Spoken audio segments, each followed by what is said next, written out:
I feel bad for the workers, but Hawaiian Bros here in Kansas City, they look like hot garbage this morning. What a bad look for a great brand. It is 6:04. It is great to have you here on a Thursday morning on KCMO Talk Radio 95.7 FM. So Hawaiian Bros has called off the big Royals promotion. What are you guys doing? I'm getting pissed now. Come on. A disaster. It's not in our even, household. Yeah, it's not even May 10th. It's not even May 10th. We're 5 weeks into the baseball season, and Hawaiian Brothers called off the Dogs on their promotion where if the Royals scored 6 runs in a home game, win or lose, I will add, you could go there if you were a rewards member and get a free plate. And yesterday, Hawaiian Bros said, yeah, that was fun while it lasted. Hope you got some free plates out of it there, Mark. How many free plates did you get from Hawaiian Bros the last month or so? If you include my daughter who got the rewards app and my wife who also had the rewards app, I think that we got 15? 15 free plates. Yeah. Well, they were done with you, Mark. They were. And they were done with the tens of thousands of Kansas Cityans who were showing up for their free plate at Hawaiian Bros when the Royals scored 6 runs at home. So what they're now doing is buy one, get one free. They have called it off on the free plate, and now it's buy one, get one free. Hawaiian Bros put out a statement about this last night. And by the way, if you're I'm not a diehard Hawaiian Bros guy. I like it. It's not top of mind for me. Honestly, we don't eat out a ton to begin with. So some of this is very much tongue-in-cheek, but I really think this is a marketing debacle. Whoever signed off on this at Hawaiian Bros, I'm sorry. At the very least, a demotion. Whoever was like, we're going to do this, it's going to be great, don't worry, but didn't do the math and thinking about what it would actually cost you, well, that's a terrible marketing move. Who's in charge of this? Alyssa Heinerschneid? The lady who ran the Bud Light campaign with Dylan Mulvaney back in the day? Hawaiian Bros put out a statement saying, well, this got a little out of hand, crying, laughing emoji. When we launched Plates for Plates with the Royals, we hope for some fun and a little buzz and a few free plates along the way. Is Hawaiian Bros saying that they thought the Royals were going to absolutely blow this year and never score more than 3 runs a game? I know they had trouble last year scoring runs, but clearly they didn't realize what they were signing up for. The Royals went on to say, safe to say you guys took it from there. You packed our restaurants, lit up social media, turned this into something way bigger than a promotion. And honestly, we've loved every second of it. No, you haven't. No, you haven't, Hawaiian Brothers. I mean, just admit it's too much. You're giving away too many free things. Mark's soaking you for 15 plates in 5 weeks. And you're done giving away free food. Don't tell me you've loved it along the way. We're canceling it, but we're having a great time. I think they underestimated because, well, obviously they underestimated it, but they saw their rewards members that they had at the time before the season started, and they're like, all right, we can do this. But then they didn't realize that everybody in the KC Metro was going to download their app and go for it. Well, but here's the thing. If they were thinking ahead, they would realize this would happen to some extent, and they would figure out how to leverage those people further who have now downloaded the app. This was just so poorly thought out by Hawaiian Brothers.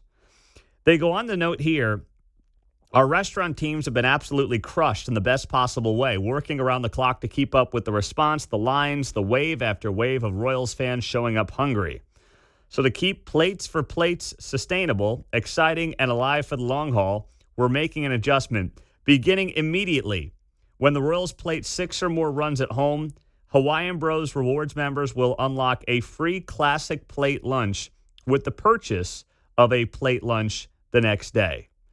They note here the celebration continues, the tradition continues, and the spirit of Plates for Plates absolutely continues. No, the spirit's dead, okay? The spirit, Hawaiian Brothers, no. You're not going to get away with this. The spirit is dead. The spirit was lost on Monday when we went there. We went Monday night about 6:30, 6:45 at their Overland Park location, Metcalf and something else over there.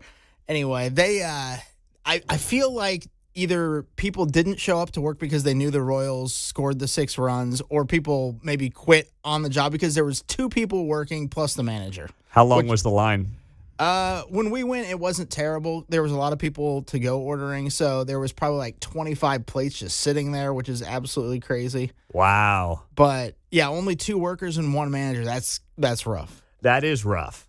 Now, listen, the buy one, get one makes sense. That's what, of course, happens with the Big Mac, right? With the Chiefs when they get the sack.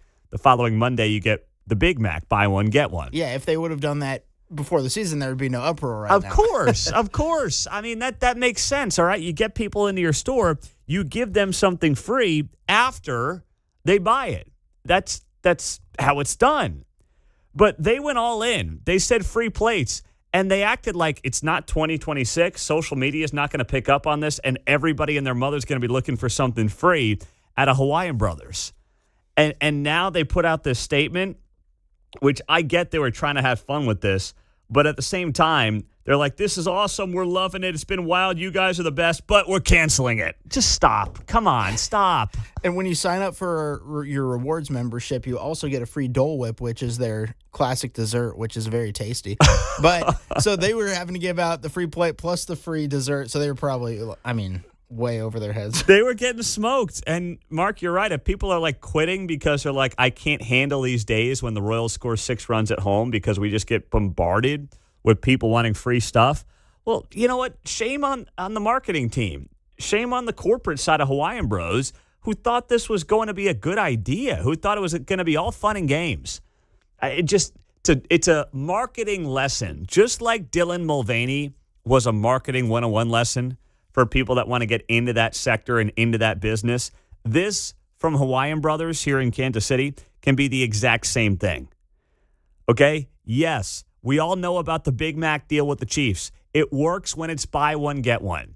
When you're just giving away free stuff, unless you really thought the Royals were going to field a minor league team this season, which there was no evidence to suggest was going to happen, then you had to know something was going to come out of this. And I think the numbers were it happens about 18 to 20% of the time where they'll score 6 runs at home. But they didn't probably think it would all happen in 1 week. Well, that's the problem for them as well. That's the other issue. So I really think that Hawaiian Bros has some damage control here. Like they thought they were going to get all in up on the Royals deal. They'd have a great partnership. Everything was going to be fun until they started giving away too much free food. And, I mean, they were talking about the other day 42,000 meals happening around Kansas City after they scored 6 runs the other day at home. And that is just unbelievable when you think about that kind of a number. 42,000 meals. That was as of 2 days ago. That was before Mark came out and got another 15 meals for his family. We had, one of the times we went, these people that were just ordering to go, they didn't realize it was a thing, and they just were rewards members, and they saw they had a free plate, and they got excited. They asked me about it. I was wearing my Royals gear. They gave me high fives. They're like, oh, it's going to happen all season. Well, they'll be disappointed today. They will be disappointed today. Well, the Royals did lose last night 3-1, so their winning streak came to an end last night after 5 games. They're still 1.5 games back at first place. Dan's up north. What's up, Dan? Good morning. Hey, good morning, guys. Always a fun subject. Hey, what they should have done really was just gone with a 6-run victory and instead of the 6 runs total. My boys they both love Hawaiian Bros.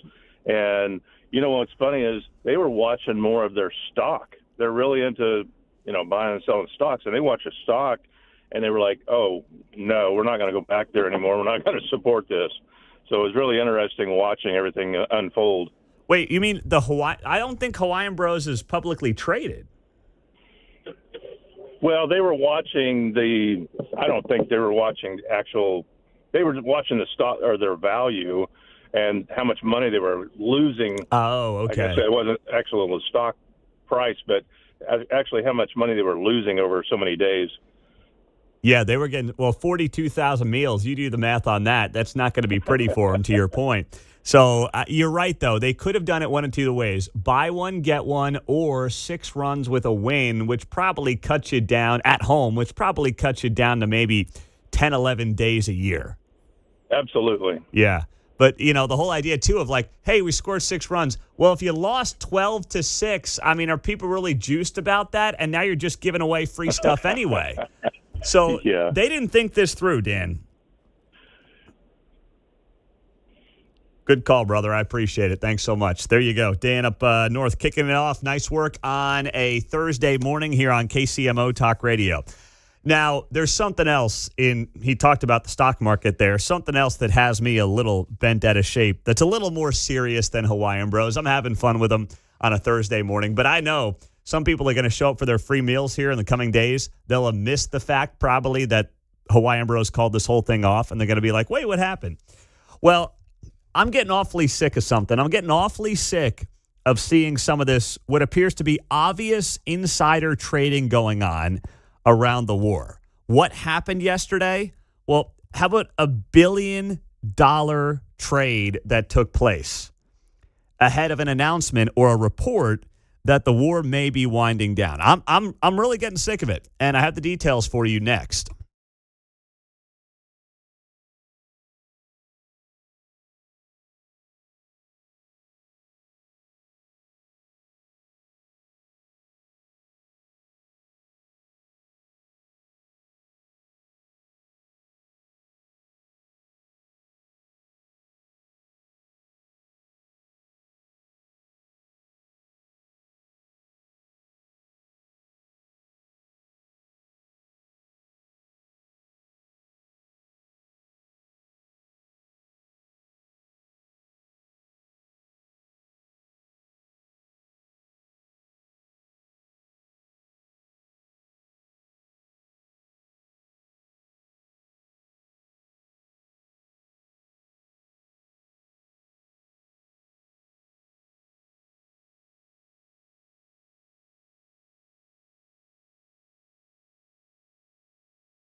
On Thursday's Guy Benson Show, the family of Sheridan Gorman, the college student murdered by a criminal illegal immigrant in Chicago, speaking out. Coming up at 2 o'clock on KCMO. You know, it's one thing for people to try to get a free plate of Hawaiian Bros, have some fun with that. Hawaiian Bros pulling the plug on that sponsorship yesterday. Now it's buy one, get one. But you know what's a lot more bothersome? How about $920 million worth of oil shorts taken 70 minutes prior to the report yesterday morning claiming the U.S. and Iran were near a 14-point deal to end the war? I don't know about you, but I'm getting pretty sick and tired of this, you know what. And it's irrelevant to how you feel about the war. It's irrelevant to how you feel about Operation Epic Fury. This is now the third time that we know of during the war that you have had major, massive, well-timed oil futures bets ahead of some kind of announcement from the administration. March 23rd, April 7th, and now this week.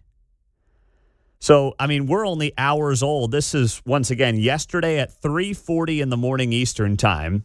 There was nearly 10,000 contracts worth of crude oil shorts taken without any major news. That's the equivalent of $920 million in value. You don't make a bet at 3:40 in the morning for upwards of $1 billion unless you know something. That's not gambling. That's not a well-timed bet. That's someone who's got some kind of information. 70 minutes after those contracts were taken, Axios reports that the U.S. is close to a memorandum of understanding to end the Iran war. By 7 o'clock yesterday morning, what's going on? Oil prices had fallen over 12%, and these crude oil shorts gained $125 million. What happened? Clearly somebody or somebodies knew something. And considering, we're sitting here, we have our men and women who are, still in harm's way, are fighting what we believe to be, at this point, still in some respects, the good fight. We have regular Americans now paying $4.50 a gallon. I rolled by my gas station this morning. It was $4.29 and change. People are paying the price of the pump. You got people paying the price overseas. And we have some small group of insiders making hundreds of millions of dollars on well-timed oil shorts bets, John. I'm back and forth across the state line on a daily basis. I find it odd, and this is the second time the price is identical on both sides of the state line. Typically, it's more expensive in Kansas. Yeah, it's I don't interesting to me, so that points to something. Yeah. I have a question. What's up? I don't know. But back to this story here, I'm looking at this, and I'm saying to myself, you've also had, since March, more than $3.5 billion worth of perfectly timed oil shorts that have been placed before major Iran war headlines. You had $500 million worth of shorts appear before Trump delayed strikes in Iran. And then you had a $950 million position that was entered prior to the 2-week ceasefire announcement. You had a $760 million short that came in minutes before Iran reopened the Strait of Hormuz. And another $430 million bearish trade appeared before the ceasefire extension took place. Every single trade happened before the public got the news. And every single headline crashed oil prices immediately thereafter. It's an insider trader story is what this is. This clearly, there are people who are insider trading on this war. And it's something right now that I don't care who you are. I don't care who you voted for. I don't care what you believe about the war. If this doesn't offend you, well, I don't know what will. On top of that, let's not forget here, a couple of weeks ago, we talked about the story Gannon Ken Van Dyke allegedly made more than $400,000 trading on the Polymarket website on the idea that he had classified information regarding the timing of a U.S. military operation to capture Nicolas Maduro in Venezuela. And, at the time we talked about this, and I said, listen, you can't have guys taking their insider information around Nicolas Maduro and a U.S. military operation and make money off of that. You can't have people doing that. Well, this guy was charged with using classified information to profit from the prediction market bet. He made $400,000. You've got people insider trading to the tune of $1 billion yesterday, and you know and I know that basically nothing's going to give. I mean, what are the odds they actually track this person down or persons down, group down, whoever it is, whether it's the FBI, the SEC? What's going on here? On the text line, Pete, what's an oil short? An oil short is when you're betting on the markets to end up coming down. So somebody placed a bet on oil futures coming down yesterday because they knew this report was going to drop, where basically it would say, hey, we are maybe coming to an end on the war. That obviously would drive oil futures down. So therefore, someone made a bet that oil was going to come down, and they made $1 billion bet on it.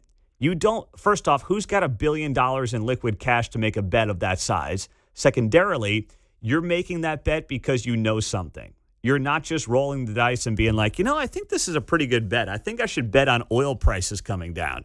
Someone knew something, or some buddies knew something, and I think it's beyond disgusting and really offensive. And I think the president should come out today and talk about this and say, we're not going to let some insider information end up making people hundreds of millions, if not billions of dollars at the expense of everyday Americans paying $4.50 for gas. And on top of that, you've got, obviously, the men and women in the military fighting overseas right now. Yeah, I'll add that my circumstantial evidence and my observation of that identical price suggests a concerted effort that I'm curious about as well. Yeah. Yeah. I mean, I think they're kind of different things. That may have something to do with the gas companies here in Kansas City. Generally, your local taxes make the price difference, and so when they're identical, it's rarity. Yeah, this is more about insider trading happening on Wall Street, not what Quick Trip might be doing versus BP. Oh, I don't think Quick Trip. I don't think they do it. It comes down from the oil companies. Mm-hmm. Yeah. 913-408-7957. That's the text line. That's the studio line here on KCMO Talk Radio 95.7 FM. We are streaming all morning long on the KCMO Talk Radio app. Somebody got a huge win yesterday in one of our, I guess you'd call it an excerpt. We'll tell you who and why next.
from the nation's heartland. You're listening to Mundo in the Morning on 95.7 FM, KCMO Talk Radio.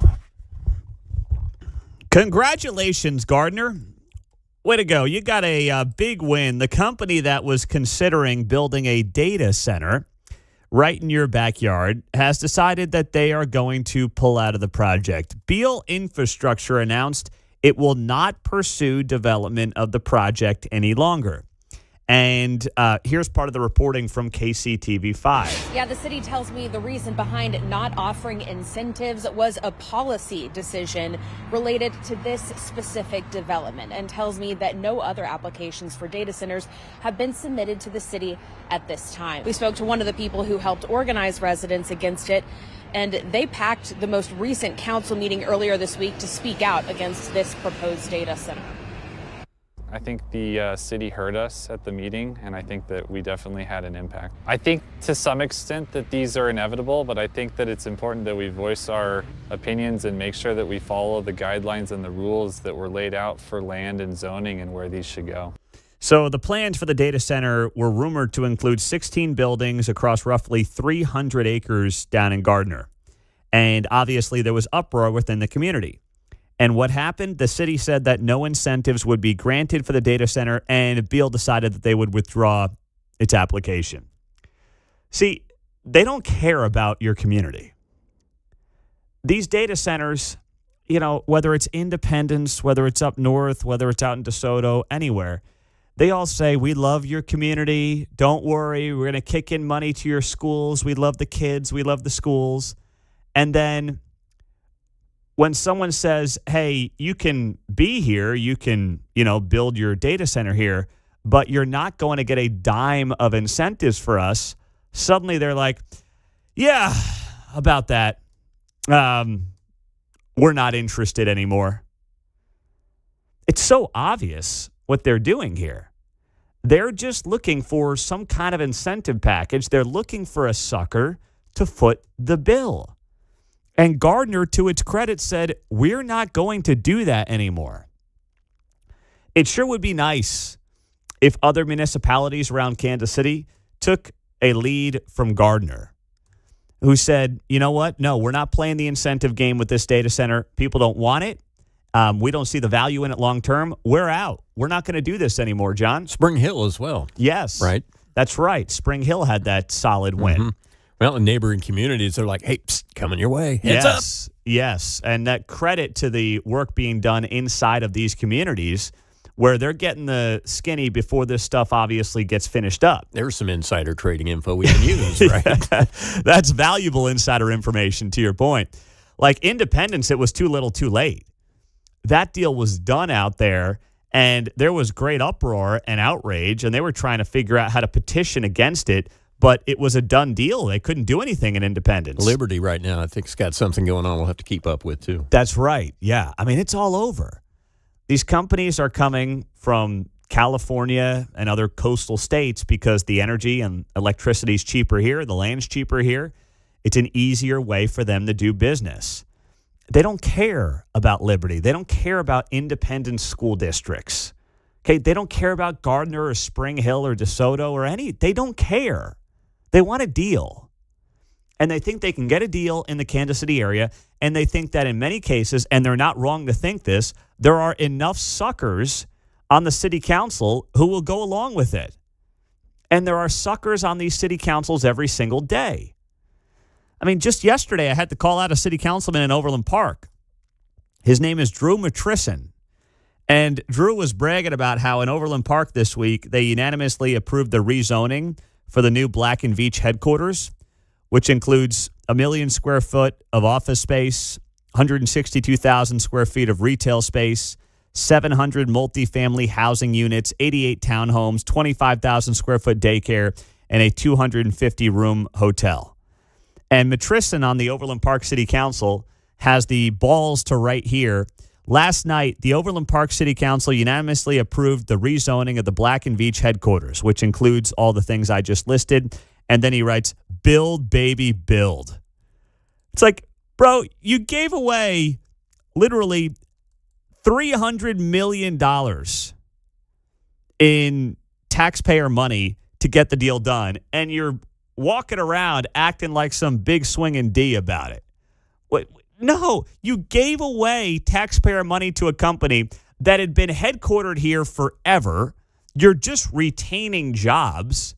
You gave them tax abatements to build a hotel in Overland Park when last I checked, there's plenty of hotel space in Overland Park. I don't think anybody is driving or walking around Overland Park being like, boy, you know what we need more of? We need some hotel space around this town. We're just, oh man, we're sucking wind.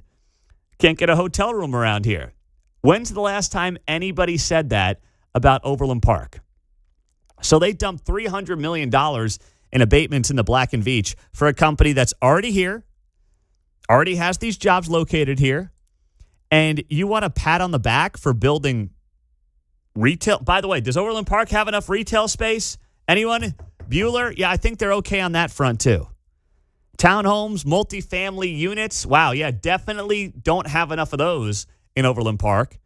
And that's what these guys do. So I wrote here on X, I said, imagine just retaining a bunch of jobs that already existed while hooking up your friends and family with a killer deal at the expense of the taxpayer to the tune of $300 million. And that's exactly what happened this week in Overland Park. And these guys want to do victory laps over it. And when I say that, you know, the story here is in part that when it comes to a council person like Drew Matrison in Overland Park, well, you know, when I say he's hooking up his friends and family, his brother-in-law from Pocinelli was Black and Veatch's representative. So, yeah, you want to talk about insider trading on the local level. This is it right here. And this leads me to my next part of this story. Charlotte O'Hara, who is running for governor of Kansas, former Johnson County commissioner, she put out a post yesterday, a blog that I shared on X at Pete Mundo. You can see it there. And the story is about the great property tax shift in the state of Kansas. You go back to 1989, 47% of Johnson County's total property tax revenue came from residential real estate. That means like your home, right?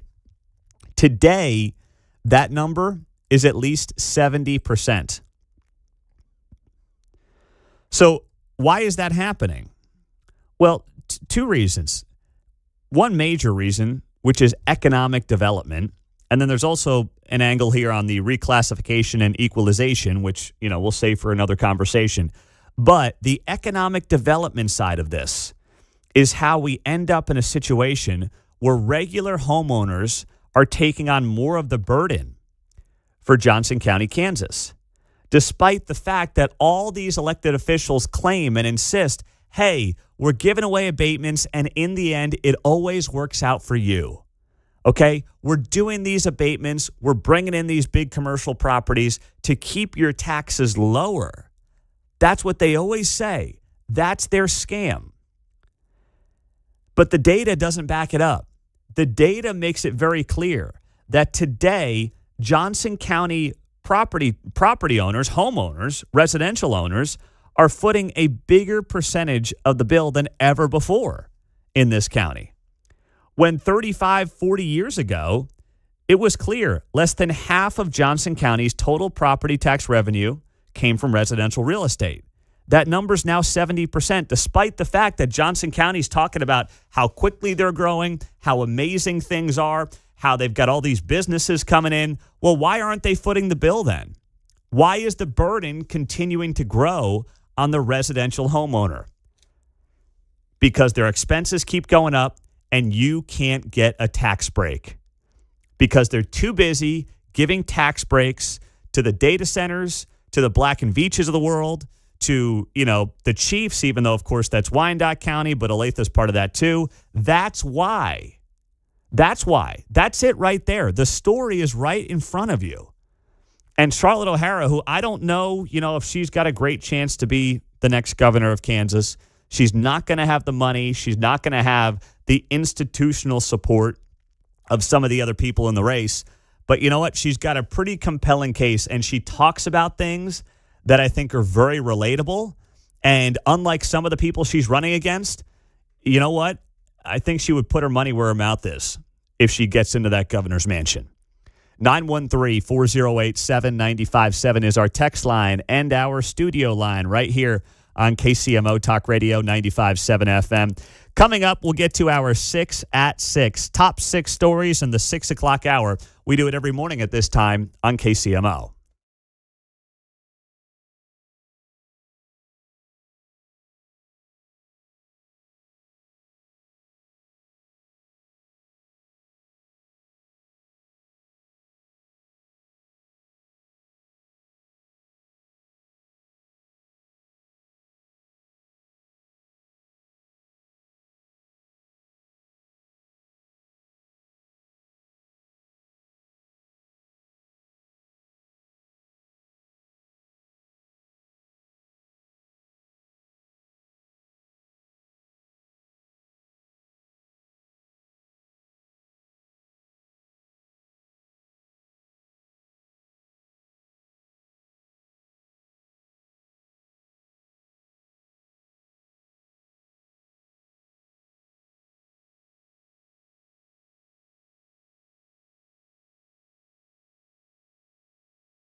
From Overland Park to Parkville, you're listening to Mundo in the Morning on 95.7 FM, KCMO Talk Radio.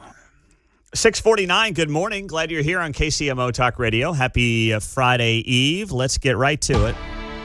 It's time for the 6 at 6 on KCMO Talk Radio. Number 1. A former Lee Summit West High School math teacher was sentenced yesterday to 12 years in federal prison for distributing child pornography. Seth Brumman, 39 years old of Greenwood, pleaded guilty August 27th to distribution of child pornography, according to a federal sentencing document. And after Brumman's 12-year prison sentence, he will be required to serve supervised release for 10 years, according to a news release dropping yesterday. The news release said that Brumman shared over 60 videos depicting child pornography using Kik, K-I-K, a messaging app between September and December of 2024. He was arrested during a traffic stop in Lee Summit December 19th of 2024. Before joining Lee Summit, he taught math in the Belton School District, according to the Missouri Department of Elementary and Secondary Education. So thank goodness that creep is going away for at least a dozen years. Thank goodness. Number 2. Well, we've got this story. Gas prices around the metro have surged over $4 per gallon, forcing drivers to make difficult choices between fuel and other expenses. Missouri drivers now paying $4.05 per gallon for regular unleaded. Kansas prices on average have reached $3.99, according to AAA. 1 month ago, gas was $3.37 in Missouri, $3.55 in Kansas. So KCTV5 reporting here that gas station Westport Road at $4.29 a gallon. That is what I saw on the Kansas side of the state line driving in this morning. And it's not good. It's not good. I saw a clip from the president saying, I thought it was going to be $200 a barrel for oil. And it's like, man, that would be like, who knows, $7-8 for a gallon of gas? No one in the right mind would have done this if you thought gas was going up to $7-8. So, I hope that we're on the back end of this, but I'm done seeing any of these reports and believing any of these reports of like, hey, the war's winding down, says Axios. And then Iran comes out and says, no, it's not. And then it's like, oh, man, all right, let's ride the oil futures market up and down and make $1 billion if we can. It's just, it's concerning, and it's not clear to me right now how they're going to get out of it. Number 3. We have this tragedy from Kansas City a couple of days ago that made the news, and that is the Amazon delivery driver accused of hitting a 4-year-old boy near a Kansas City park and then driving off on Monday has been released from police custody. The boy, 4 years old, identified as Tadens Joseph, died from his injuries after the collision near Maple Park in the Pendleton Heights neighborhood. So KCPD said in an email last night that police released a woman who was a subject of interest after talking with prosecutors, and the investigation is ongoing. KCPD saying this is common in the case of fatal crashes. So this is a real tragedy, and the boy had been playing nearby. He went into the road and was hit by the vehicle as it was heading west. But now the alleged suspect has been released. Number 4. Okay, let's go to this story. Last night, to our southeast, there were a bunch of tornadoes in Mississippi last night. Powerful storms that included at least one confirmed tornado tore through parts of Mississippi, collapsing hundreds of homes, tearing up trees, and downing power lines, according to authorities. No immediate reports as of 5 o'clock this morning of deaths from these storms across the state last night. Mobile Home Park in the small community in Lincoln County was severely damaged. So this is obviously something to keep an eye on as the sun rises today. Governor Tate Reeves said multiple tornadoes were reported throughout central and western Mississippi yesterday into last night. So the damage is really bad in Mississippi, and more storms are expected today down in that part of the country, Alabama, Georgia, and Florida on that watch list. Also strong storms for parts of the Carolinas and Texas. Number 5. All right, next up in our 6 at 6, the Royals' 5-game winning streak came to an end. A 3-1 loss to the Guardians last night at home. And for the Royals, listen, they're still in a good spot. Even though they're 17-20, they are a game and a half out of first place. That's right. They were a half game out. Now they're a game and a half out. Cleveland is atop the standings in the AL Central at 19-19. I mean, talk about mediocre across the American League Central. The series wraps up today, 110 out at the K. Seth Lugo is on the mound. You can get in for like $7. It's going to be a beautiful day at the ballpark. If the Royals had won last night, they would have been in sole possession of first place. Can you believe that? That is just wild. What a start to the season. So the series wraps up today, 110 first pitch, and then they host the Tigers for 3 games this weekend. So this is a huge 4-game stretch. I'm not one to overreact to a 162-game baseball season, but you've got 4 games here in the division if you're the Royals. You're a game and a half out of first place after a disastrous first 3 weeks of the season. You're telling me, if I told you a month ago we were going to turn the calendar or flip the calendar, let's say Monday, May 11th, day after Mother's Day, and this team could be in first place, you would have been like, there's no way, not a chance. But here we are. Amazing. Number 6. And last up in the 6 at 6, Hawaiian Bros has put an end to their very generous promotion of giving fans a free plate on days after the Royals score 6 runs at home. If you were a member of the Hawaiian Brothers, if you had the app and the whole thing, you were getting a free plate on days when the Royals score 6 runs or more at home. They said goodbye to that offer last night. They were calling it plates for plates with the Royals. And that's because they gave away too many plates too often this early in the season. What they have now changed it to is beginning immediately. When the Royals plate 6 or more runs at home, Hawaiian Bros Rewards members will unlock a free plate with the purchase of a plate lunch the next day. So now it's basically a buy one, get one offer. There you go.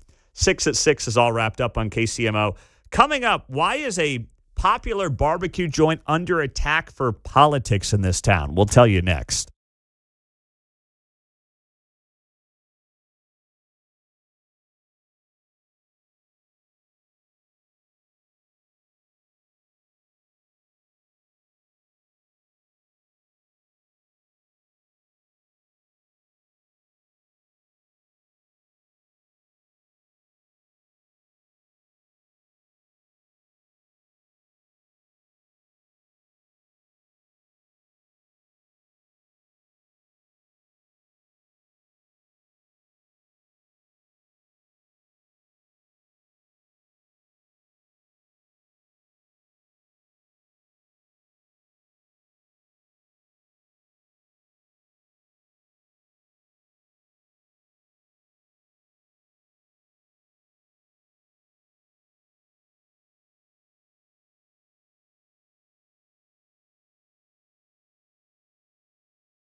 Yesterday, I was talking to a couple of people in the restaurant business here in Kansas City, and they told me that it is out of control what's happening to poor Slaps Barbecue. Why? Because they were at the White House and talking to the President of the United States. That's literally it. Now, we had this for you back on, what was that, Tuesday, I guess it was, when we had the audio for you a couple of days back of the president talking to Joe Pierce, the owner of Slaps Barbecue, about Patrick Mahomes. So this happened on Monday. And the fact that we're in a world where a small business guy in Kansas City can't just go to the White House and have a conversation with the president about the football team without people back here trying to cancel him and being like, I'm never going to Slaps again, is so disgusting and so disturbing. But this has kind of taken on a life of its own. You heard about it Tuesday here on KCMO, but because people are like 48 hours behind the news cycle, a lot of people who don't actually follow the news just kind of are catching up on this like yesterday into this morning. And I heard from guys in the restaurant industry yesterday that like Slaps is getting threats, their social media is getting destroyed. They're going on, social media of Slaps and being like, we're never going there again, you pedophile supporter. It's like out of control. And the restaurant community is trying to like rally around Slaps a little bit here and be like, this is nuts. This is nuts. But the people that always seem to claim they're all about coming together and, no violence. We just want to be singing Kumbaya in the park together. They're also the ones who are like, if you even talk to Trump about Patrick Mahomes' knee, you might as well be a Nazi. That's the world that many of them have helped create. And if you missed it, this was the clip from, it was Monday now, when Slaps Barbecue was at the White House. It was around small business. There were 130 small business owners around the country at the White House. The president was talking up his one big beautiful bill and how this is going to help small businesses around the country. And the guys from Slaps happened to be there, and this moment went viral. Most importantly, how's Mahomes doing? He's going to be okay. Is he okay? He's okay. You tell the people we love him. Yeah. He's got to be okay. I need to see that. We're hoping he starts week 1. So he will start game 1, do you think? We're hoping. But he's going to be close, right? Real close. I think he'll want to. He's fantastic. He is a fantastic guy. Say hello. You ever meet with these people? They order food by men from Congress.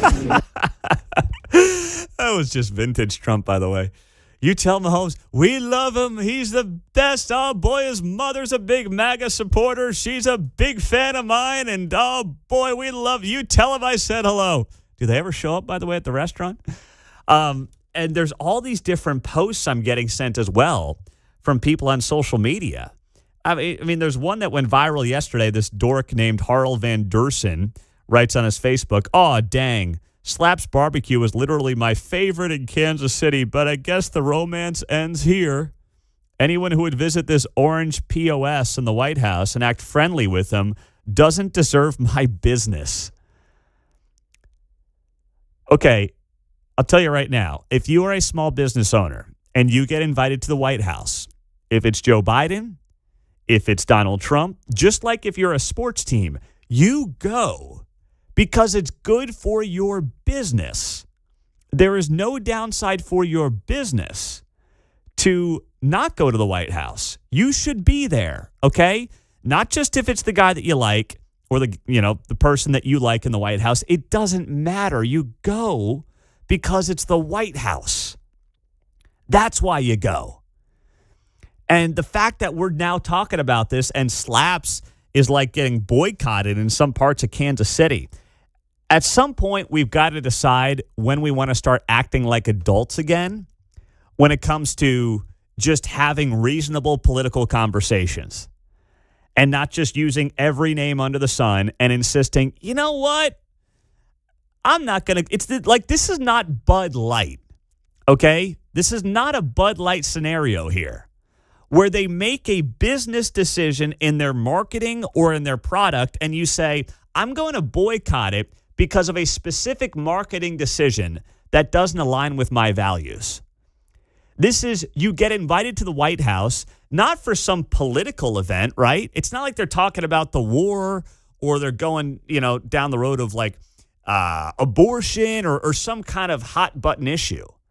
You're there to promote your business as a small business person. That's all you're doing.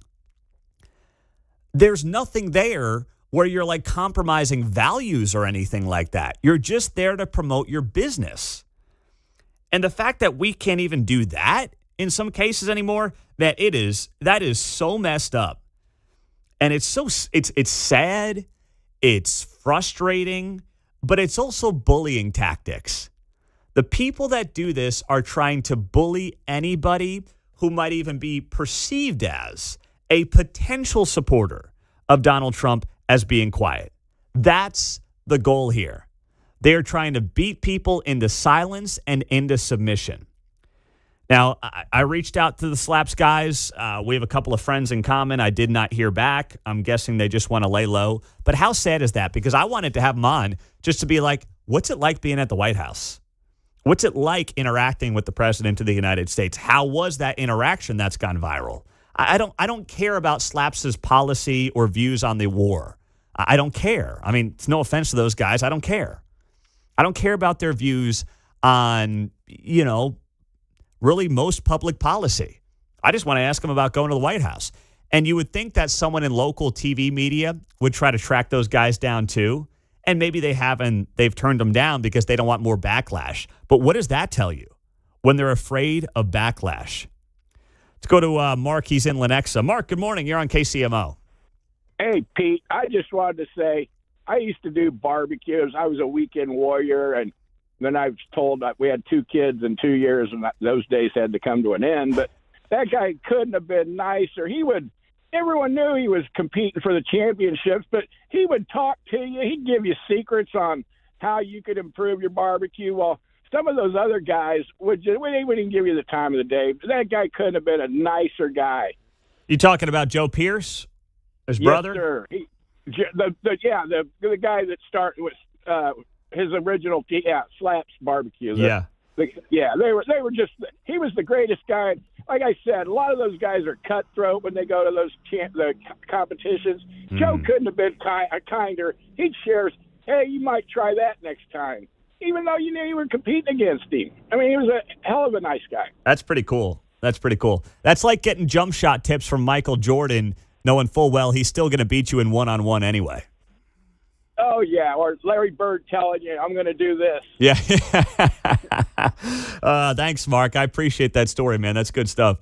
913-408-7957. Let's go to Mike in KCK. What's up, Mike?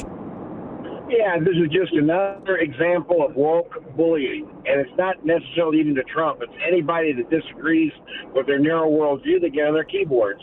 I'm in charge of getting meat for an event later in the month, and I guess I'm going to be going to Slaps, not because of the pro-Trump thing, but this is fighting fascism, the woke fascism of these people in the Kansas City area, and call it what it is. This is woke fascism. Yes, it is. Yeah, you're right. I mean, that's exactly what this is. At its very core, it's what this is. And I think that, people should be condemning it, especially those who have big platforms and maybe don't agree with the President of the United States. They should be backing Slaps, but they're not going to do it because they're afraid of getting canceled themselves.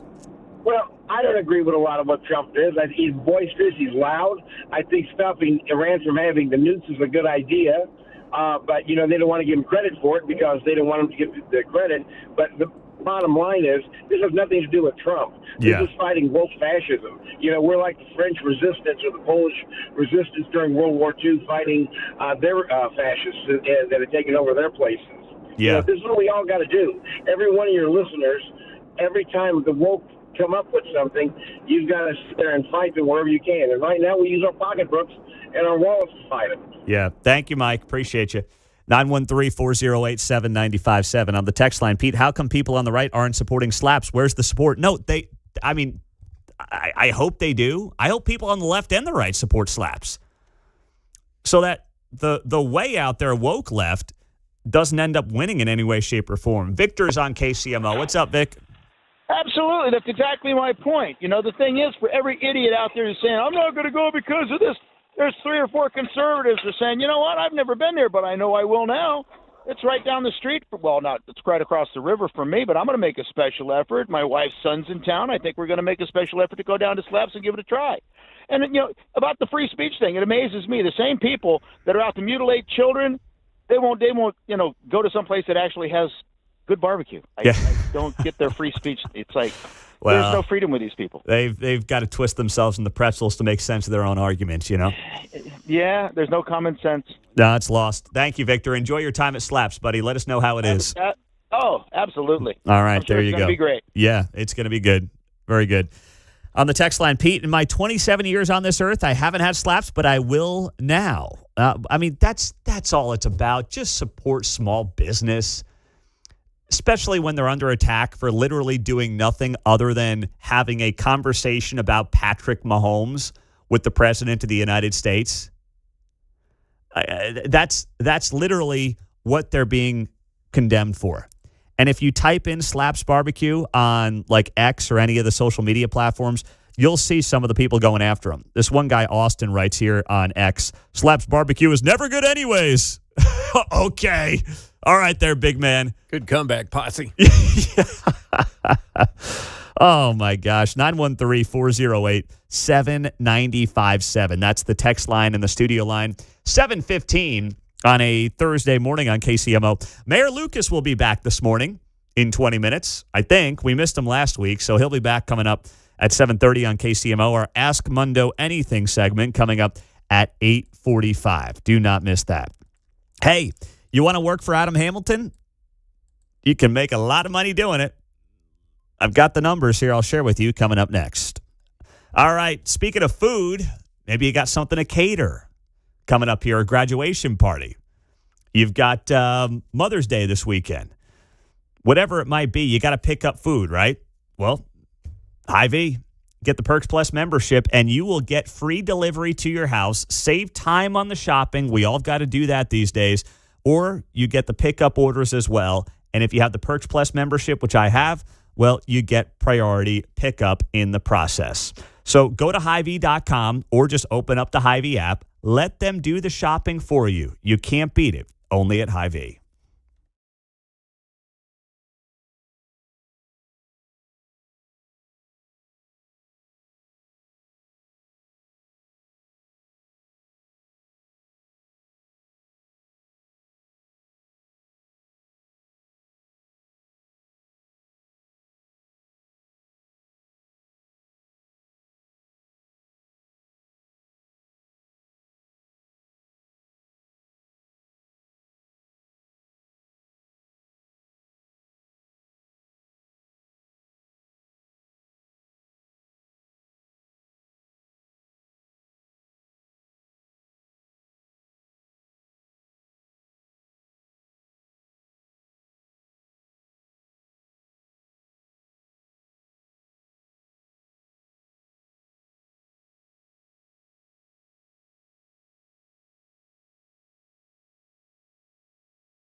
from Smithville to Shawnee Mission. You're listening to Mundo in the Morning on 95.7 FM, KCMO Talk Radio. Well, the biggest political news here in the Kansas City area over the last week or so has been Adam Hamilton, the pastor with the Church of the Resurrection, jumping into the U.S. Senate race. As a Democrat, he will run in that primary and then go up against Roger Marshall, and he's going to win the primary. So I saw some postings yesterday about the jobs they're trying to fill with the Adam Hamilton campaign, and he's raised $1 million in the first week. If you haven't seen it, he's raised an enormous amount of money. I mean, he told us on the show a few weeks back when he launched that exploratory committee that, money's not going to be a problem for him. And we've got some evidence to prove that that's the case. So I just happen to be looking at some of these positions that are available with the Hamilton team. They're comping people pretty well over there. All right, if you want to be the press secretary for Hamilton for Kansas, they need a sharp, disciplined press secretary who can handle daily reporter contacts, turn materials around fast, and keep a high-volume press operation moving. Well, they're kicking in $7,000 per month for that gig for press secretary. You want to be a research director? Well, how about $7,500 a month to be the research director for the Hamilton team? Field director. That's building a broad statewide field program to turn out voters across all of Kansas. The field director will design and implement the field plan, hire and manage the field organizing teams, and execute an ambitious Get Out the Vote program for the August primary and the November general election. That comp is $120,000. If you want to be a regional field director, maybe you're not ready for the big job. Well, a regional field director, which is obviously more of a local operation for certain parts of the state, $65,000. Now, as I read this, once again, this is for like now to November. So it's pretty good coin if you want to do it. If you want to be a digital director, well, that's $110,000 to handle their digital campaign work. If you want to be a digital fundraising manager, that's an $80,000 comp. They are going to have whatever money they need with that campaign. That's what I've said since he announced last week. And the Democrat primary is over. Adam Hamilton's going to win it. Can he beat Roger Marshall? Well, I think right now it's going to be a close race. I mean, if I'm just sitting here today looking at this thing and saying, okay, what are the odds going into November? It's hard to tell because a lot of this also depends on what it looks like when it comes to the state of the world, the war, gas prices, all that, fertilizer costs for farmers, all that is going to make a difference as well. But it will not, if Adam Hamilton does not win, it won't be because he didn't have enough money, okay? They are going to fundraise and get everything that they possibly need. And you look at some of the comps on these gigs, it's just case in point. They will have every dollar available to them to put on a massive, massive campaign against Roger Marshall. And, some of you are going to say, well, what about 6 years ago when old Barb Bollier tried this, right? This should be more of a concern to the Marshall team than Barbara Bollier. Barbara Bollier did not have the diehard base built in Johnson County that Adam Hamilton has. He just, it just totally different people. I mean, she was a state senator. People don't even know their own state senator. People know Adam Hamilton. And he's got a broad support base built in this county where if you're going to win statewide in Kansas as a Democrat, you've got to run up some major margins in Johnson County. That's how Laura Kelly obviously has done it in 2 straight elections. She won Johnson County by 20 points over Derek Schmidt in that governor's race 4 years ago. And Derek Schmidt just gave up on Johnson County. They thought they could run it up in rural Kansas, and it didn't work for them. So same thing here. I think Marshall's got to treat Johnson County like ground zero and just try to keep it as close as possible. And then knowing you're going to win the rest of the state, that's got to be a big part of his strategy to hang on to this U.S. Senate seat. Mayor Quinton Lucas will catch up with us here coming up on KCMO. We got a lot to get to him with, including the World Cup concerns next.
Coming up at 10 o'clock, it's Uncanceled on KCMO Talk Radio, right after Pete Mundo and Mundo in the Morning.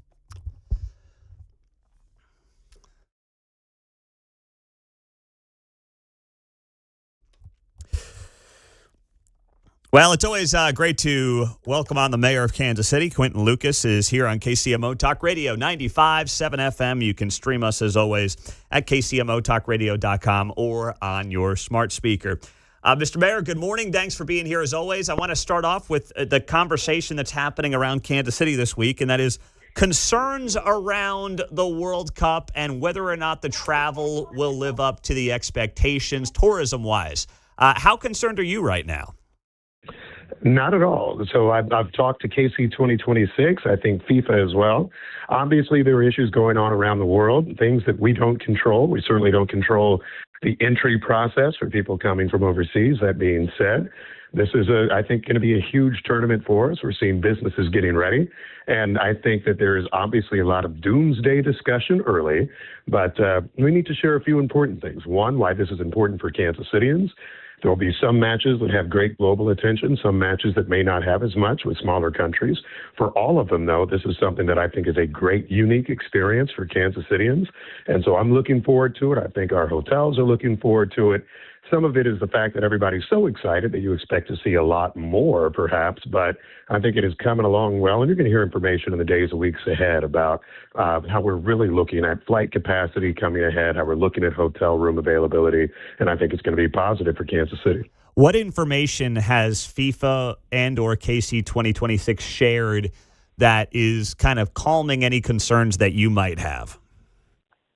You know, I've talked to them, and I think they're supposed to be releasing more information soon. They do a weekly press briefing, which, frankly, they could probably update a bit more because things happen during the week. But I think that what they're seeing is the following. One, still pretty steady demand, particularly for things like our round of 32 and quarterfinal games. Obviously, Argentina being part of Kansas City's matches is a big part of, I think, our whole pitch this summer. You're also seeing, I think, some travel changes. Typically, the inventory of flights tends to get booked up a little closer to the tournament. We're actually seeing that, right? Europeans don't, and others, Latin Americans, aren't booking 6 months in advance, perhaps, like many of us in the U.S. do, although I'm not one of them. And so I think you're seeing all of those indicators that suggest it will be consistent with prior World Cups. Obviously, things that can help. If the war with Iran ends tomorrow, right, and you see fuel prices going down, if you see some of the other anxiety that's occurring in the world, perhaps you see an even more robust discussion. But I think, you know, these World Cups have been played in Qatar and Russia and through wars and conflicts and other issues, and people are still pretty into them. You know, one thing I think about here and wonder, is it possible that Kansas Cityans are like, all right, I got to stay away from downtown. I got to stay away from Kansas City. It's going to be a mess all over the place. And that actually could end up hurting the World Cup turnout in some way because there's kind of been this, oh my gosh, it's going to be gridlock everywhere mentality when that's maybe not going to be the case. So now you potentially have tourism not at the levels people thought for whatever reason. And then locally, you're just, you know, people are kind of scared. How much does the city and also KC 2026 have to change that narrative? Yeah, I mean, I think we need to change it bigly, as the president might say. I mean, it's if you look at the NFL draft in 2023, which I thought was a huge success, and it was monetarily for the city, for a lot of our hotel partners and others, but there were many who complained, and I think they had a fair one, which was that, you know, we kind of said, this is the security zone, you know, give it space, give it a wide berth, we'll have this many cops, there'll be this much apparatus somewhere nearby, which tells anyone normal to stay away. Whereas as a guy who went downtown for work every day of the NFL draft, so just a few blocks from Union Station where it was all occurring, it was pretty much normal business, just depressed business for coffee shops and others that were nearby because regular clientele weren't going. And so I do think that we need to share with everyone, no matter where the space is, that, continue to go. So continue to support the great restaurants, businesses, and others. And I would say this, see the World Cup as fundamentally additive to what's going on with your normal routine this summer. I think it's cool. I'm a dad. You're a dad, too. That, you know, we'll get to have activations really all throughout the metro. I saw some in Johnson County Parks is going to do them. I think we'll have the usual Power and Light and others around here, maybe the KC Current. And we get a chance to say, hey, kids, for an afternoon, you get a chance to see something special in addition to what already exists. I don't look, what's not going to happen, and maybe this is what has been unclear, is that on one day there will be 650,000 people from Argentina who all of a sudden are just standing in the middle of Main Street and you can't get anywhere. It's going to be a lot more steady over time. We're going to have regular additions to normal life here, and I think that is clearly a message we have to get out. We spent a lot of time talking about this is the biggest event in the history of the world, and maybe that's great. But to me, it's actually one of the most special opportunities in the history of Kansas City, and I hope we're able to leverage it. When you look at these 6 games we're going to have, I think that, round of 32, quarterfinal, obviously going to be a big deal. But the FIFA president once was quoted as saying, I saw it recently again, hey, every game is like a Super Bowl. And he talked about Kansas City having like 6 Super Bowls. KC 2026 has repeated that line. I think it's fair to say these group stage games are not going to be like Super Bowls. I mean, I can look up right now and get a hotel room at the Lowe's Hotel for game nights in June. I mean, you're not booking a hotel room a month out of a Super Bowl. That's just not going to happen. So the front end of this, what should the expectations be for the June group stage games versus the July quarterfinals and round of 32 games? Yeah, I mean, I think you're going to see a material difference. And let me just speak in Quinton speak. And I respect this tournament, and I know it's great and all of that sort of stuff. But look, it happens in politics. It happens in sports and promotion and radio. And you probably have an announcer on call who will say, like, the biggest event in the history of Cumulus Media, right? I mean, we're spending a lot of time doing that. Look, I've been critiqued for it. I've been to a lot of Super Bowls. God bless. The Chiefs have done very well, and it's been good for Kansas City and all of that. No, every day, every match is not going to be, at least from the American perspective. I don't know the global ratings because I'm not in Zimbabwe, but nonetheless, it will be different. The apparatus will be different. The setup will be different. I'm considering it to be Kansas City, normal Kansas City, just with more folks, right? And with a kind of a cooler setting going on. So my comparison would actually be if you were here in 2014 and 15 as Kansas Cityans, the World Series runs that we had, where everybody knew, right? It was happening. It was exciting, right? There was this energy. You had a whole lot of press that were here. I understand, obviously, the World Cup's going to be bigger, but I'm thinking of it from a Kansas City and an American lens. And I think it's going to be something a lot more akin to that. Obviously, those opening matches will be very different than what we see at round of 32 and quarterfinals. You can expect more travelers then.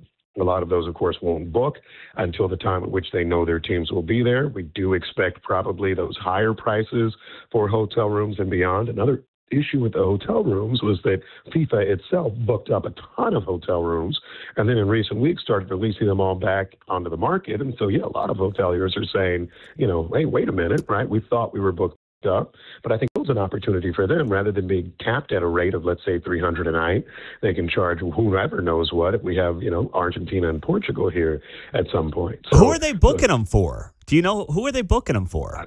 Well, I don't know who they were booking them for. That's a bit of actually, look, for a Super Bowl, for example, the way that, your local press, I don't know why you didn't cover all those Super Bowls for the Chiefs, but nonetheless, right, the NFL would book like half a hotel for media. And that's how the Kansas City media, in case you're wondering, it wasn't the Channel 4 and the Star and all of those got $2,000 a night rooms, right? There was that baked in sort of thing that you reserve several hundred or thousand rooms in the city. That's what FIFA did with a lot of cities. And then a few weeks ago, I believe FIFA said, okay, Kansas City, broadly, we will give back 2,000 rooms, which does have a huge market impact. And people are saying, oh, wait a minute, we thought we were booked.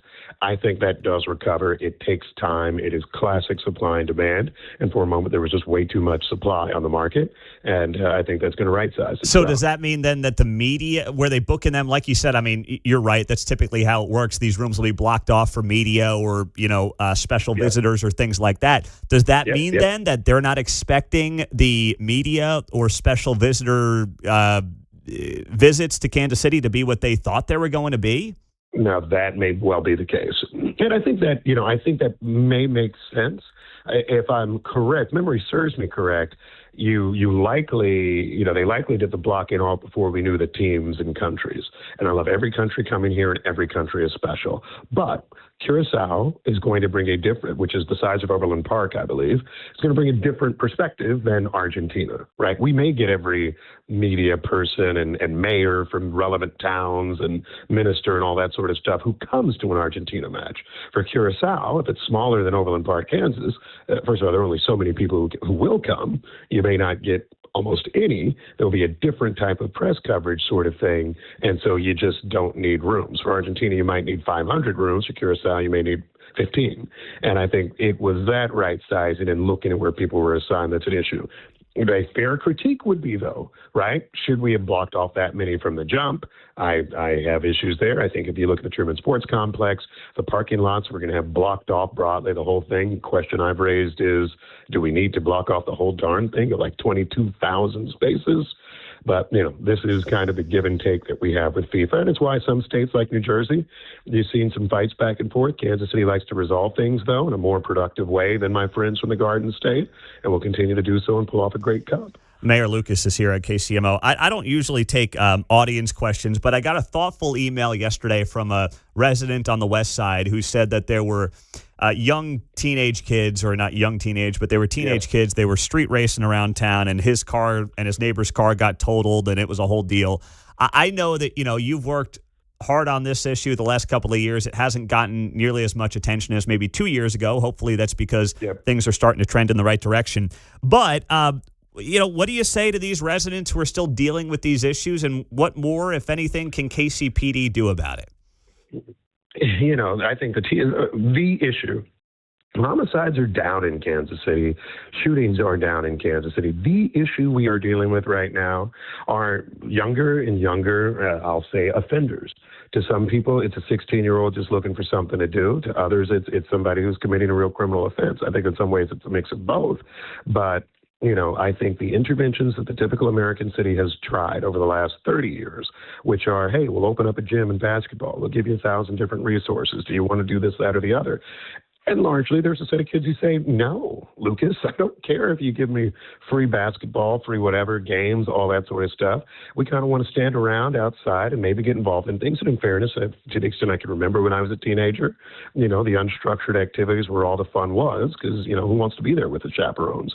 What we need to find a way to do, however, is to, I think, allow these children, if not some spaces, but let them know where criminality arises. It's going to be zero tolerance for those who are using guns and shooting. We had a shooting at a community center last weekend, that there will be zero tolerance for that you will face real charges. I think the juvenile justice system then becomes an important part of that. There need to be consequences for young people who act a fool. In the same way that, I grew up here and I would have been in the same juvenile justice system. And I just feel like in the 1990s, we did know that if you acted up, PD might arrest you and you'll end up at the juvenile hall and you would deal with issues from there.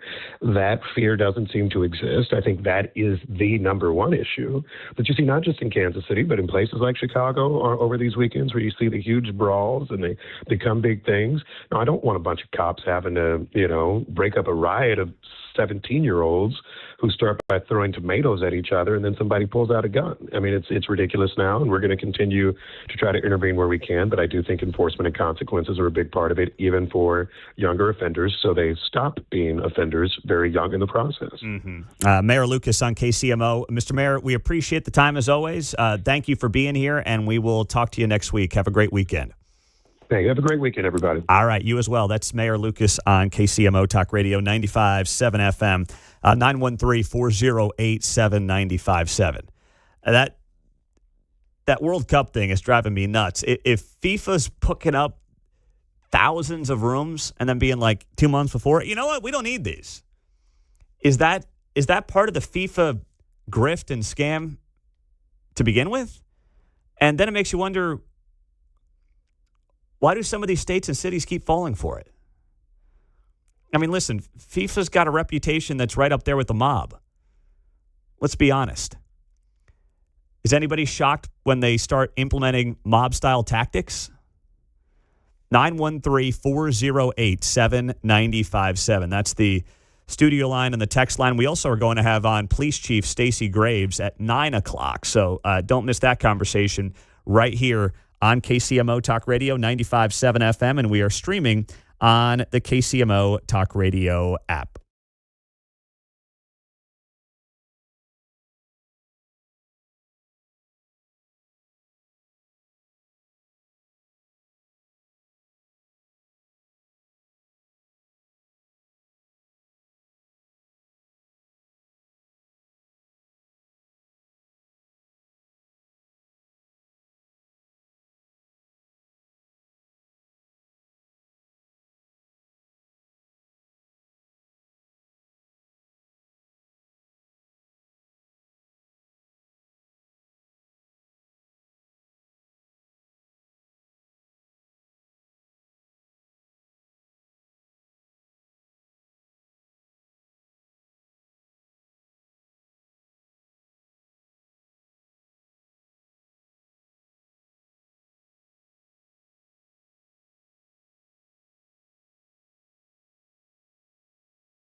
Vince Colonnese here, and I'm coming up at 11 after Kevin Keatsman on 95.7 FM KCMO Talk Radio. As I was getting set for my conversation with Mayor Lucas, I was looking up these stories, and they go back 8 years ago to 2018 when cities were bidding on the World Cup. And there were major cities, Chicago, Minneapolis, Phoenix, who all dropped out of the bidding process or did not want to be considered as a host city for the World Cup. Why? They were concerned about FIFA's high financial demands. Chicago, which at the time was run by former Mayor Rahm Emanuel, which was, one of Obama's buddies, he withdrew the city's bid in 2018. He was concerned about FIFA requiring basically a blank check for costs and didn't want to put taxpayers at risk. Minneapolis, very similar. Phoenix dropping out of their bid for similar financial concerns and reasons. And now we're sitting here 6 weeks out. FIFA dumps thousands of hotel rooms back onto Kansas City hotels. Sorry, we don't need these. We're good. And now these hotels are left holding the bag. And they're now screaming at Kansas City media saying, well, what's going on here? We don't have close to the bookings that we thought we were going to get. Don't forget, the state of Kansas chipped in $28 million. The state of Missouri's chipped in $50 million. Johnson County, Kansas has chipped in almost $3 million. And, you got the taxpayer potentially left holding the bag. I am not upset the World Cup is here. It can be a very cool event for Kansas City, but it looks like it's shaping up to be exactly what some people thought it was going to be 8 years ago, which is unfortunately a grift. At FIFA headquarters, the conversation went, we usually get to one country and maybe one big city, so could we ever get into more than one country? Who would be up for that? Yeah. North America. Yeah, there you go. Big bang, boom. It's happening here. It's happening in Canada. It's happening in Mexico as we speak. Yes, exactly right. It is. So, this story goes back 8 years. And listen, I think KC 2026 as an organization is kind of like doing everything it can, at least when it comes to the private sector people. They're kind of doing everything they can to just make sure this thing goes well, get it off the ground, and make it be a success. These are not the politicians who elected to spend your money on this event to make it happen. Those are your state lawmakers in Topeka, your state lawmakers in Jeff City, your state lawmakers in Kansas City and Johnson County and everywhere else. That's who ultimately made the call. But a lot of the concerns that people like Rahm Emanuel, of all people, had years ago appear to be, at least in part, coming to fruition. FIFA wants the blank check. They then have the big promises. They have these big numbers. No one can really prove the numbers. The politicians run with these numbers. They hand over taxpayer money because of these numbers that nobody can prove. And here we are 6 weeks out. Here we are. Here I am crediting Rahm Emanuel of all people. But the guy had a little bit of foresight, it seems. And, there's an element to this that I think Kansas City needs to shed. And the element in the mindset is, and it's happened with, I think it happened with the Kansas legislature, with the Chiefs Stadium. It's this small-minded mentality of, this will put us on the map. This is the thing that's going to put us over the edge. No, you don't need to prove yourself. You don't. If you're the state of Kansas, you don't need to prove yourself if you're Kansas City as a region. You got an amazing region. Kansas City right now, home prices in Kansas City are going up at the highest rate of any major metropolitan area in the country. That's not because of the World Cup. It's not because the Chiefs are moving to Wyandotte County. It's because it's a great place to live. And even though prices have gone up, and listen, we've got issues, there's still great value here. And people are recognizing that. And please don't tell me it's because of a World Cup. It hasn't even happened yet. We got to appreciate who we are, what we have, and be confident in that.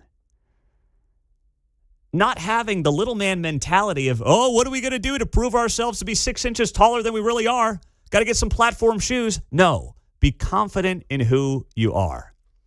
News coming up in 2 minutes, and then people are breaking up friendships over what? Next.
How sad is this?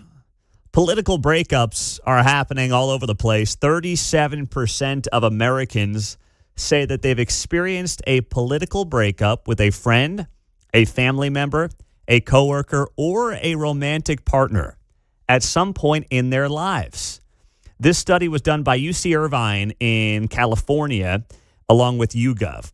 And the most recent national survey is also showing this.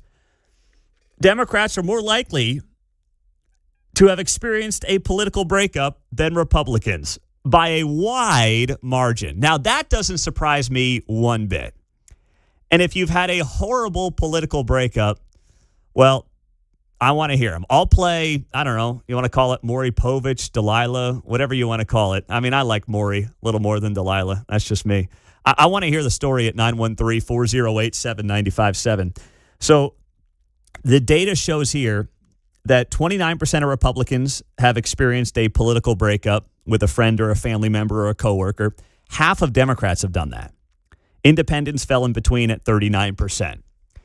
So the party that insists it's all about love and acceptance and, you know, the moral high ground is also much more likely to dump a friend or dump a family member over politics.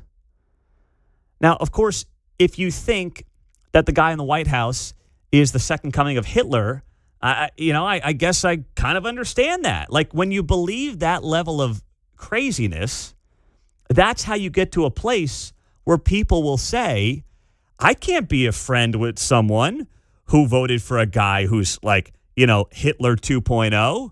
I can't do that. So they can justify this stuff because of what they've created in their own minds. And, you know, it happens all the time. You see it on social media.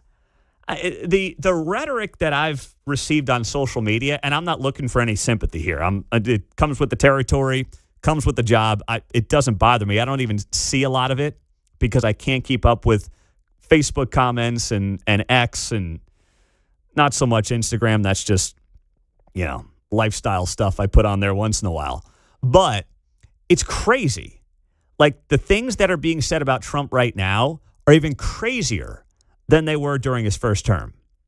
When you factor in the Nazi stuff, the Hitler stuff, the pedophile stuff, it's out of control what they're just throwing out against you.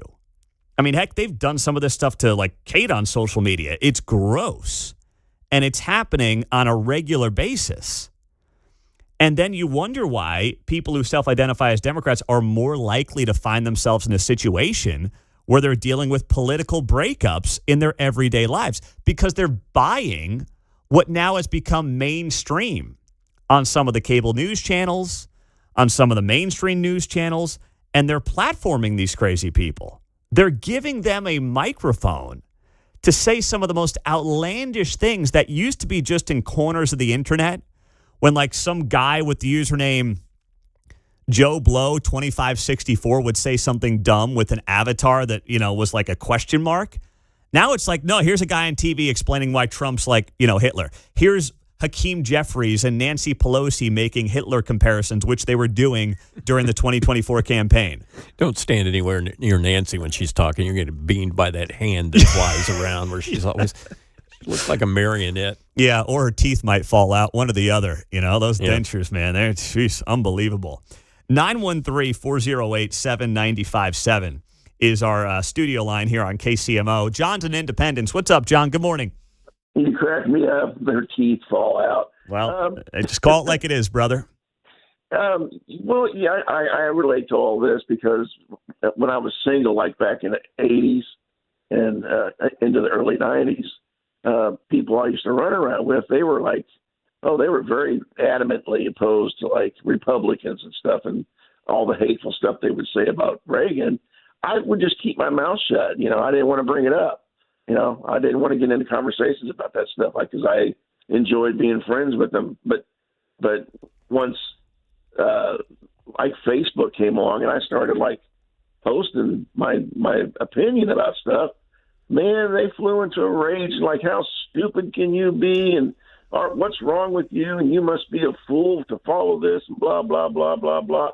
I finally, I just ran them off with using reason and facts. That's like garlic and holy water to a vampire. When you do that. Thank you, John. I appreciate that. Oh, my goodness. That's too much. But here's the thing. 80s and 90s, that's a different world. Couple of things happened here. Social media's made it worse. Everybody's a keyboard warrior and a tough guy behind the computer. All right? I mean, the people who say the worst things to me on social media, direct message, all these crazy things, they would never say it to your face, and they would never even call up the show and say it. But they'll be tough people behind their little phone. The other thing is, the political divisiveness obviously has unfortunately gotten worse.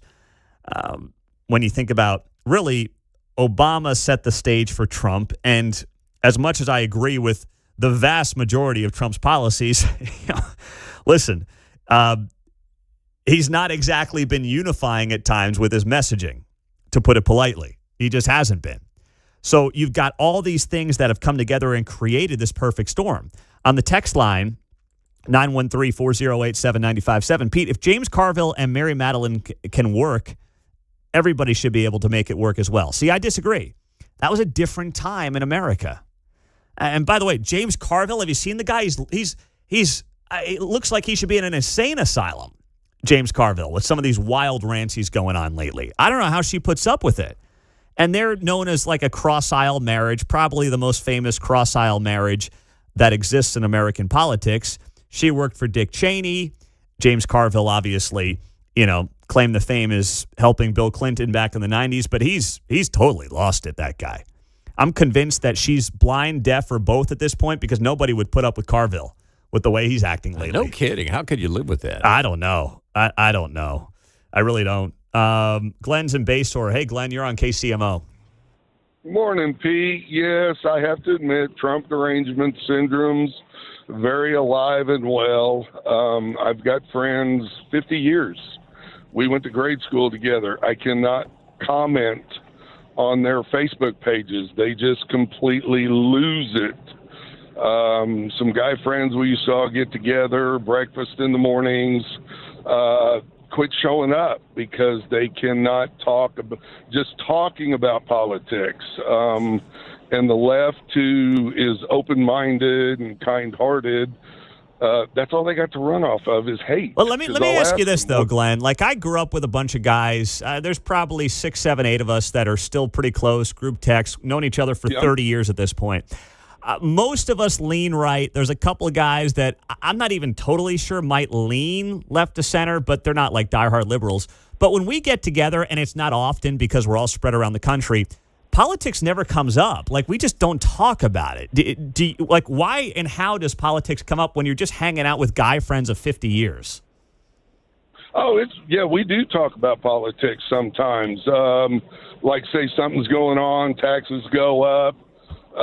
Right now, we were just talking last week about, the soccer games coming to Kansas City. I'm nothing selling out, and all the money that the city spent might be a big bust. But these guys are just so dug in if you don't agree. And they were never like that up until about, I want to say, 4 years ago. Yeah. No, there's no doubt. 5 years ago. There's no doubt the last few years things have gotten worse. Thanks, Glenn. I mean, maybe I'm just too sophomoric, but when I'm hanging out with the guys that, I've known, and there's a small group of us that hang out 30 years later, 30, whatever it is, 25, 30 years later, we're just telling the same old stupid jokes we were telling 20 years ago. But maybe that's just me. I don't know. 913. I think that's kind of my experience, too. But I will say, like Glenn, I've some people that have certainly lost their mind that I know. I'm like, wow, I never had you down for that, dude. Calm down. Like, nobody mentioned anything. Somebody just said a word that started with D, and they freaked out. All right. John and Gardner, go ahead, brother. Hey, Pete, good morning. I got several for you, but yes, I have been done. I can't, I'm going to have to charge you if you're going to give me several stories, okay? I'm not here to do therapy sessions, so give me a good one. I'm good. I've been dating a woman for like a year and a half, and we both have the same leaning, so no, she's cool, but you brought this up. I'm looking back. I go, yeah, got dumped. Yep, got unfriended. I will tell you, when I was on Facebook dating, if a woman posts, no Trumpers, but they were still attractive, and I'm okay. I'm not a great gift, but I'll kind of reach out and say, hey, I like your profile and da-da-da-da-da-da. And I said, oh, one more thing. Yeah, I do kind of like Trump a little bit. Oh, no, pedophile, and I'm blocked. I mean, so they believe what they say, but I mean, I'm willing to cut some slack. But people on the left, not so much. That's been my experience. Yeah. So you're saying you would date a woman who is like left of center and try to build a relationship, but the minute she finds out about your leanings, you're done. There was a woman, and, we were talking, we were hanging out. She would call me all hours of the night just to talk, and, which, I thought was great. And, I just, when I started, she asked, and I said, how can you support a pedophile and, so, raping women? And then it was over. And, we were clicking really pretty good, but it's like, okay, but, no, they're mean. They are mean. They're mean.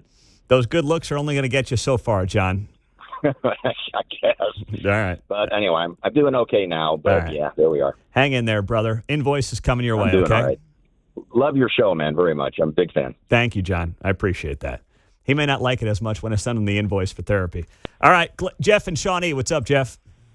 Hey, this is a great conversation. No, I'm the youngest of four. I got two older brothers. Grew up the hippie stage. They got two girlfriends, and they never had an opinion years ago, but they're dating these hardcore liberal hippie girls, and I love them. They're great girls, and they protest every weekend and stuff. And when I go to their house, they got CNN 724, and the one I'm close to, we had an argument right after the election. He goes, people just weren't ready for the first black woman president. I go, come on, man.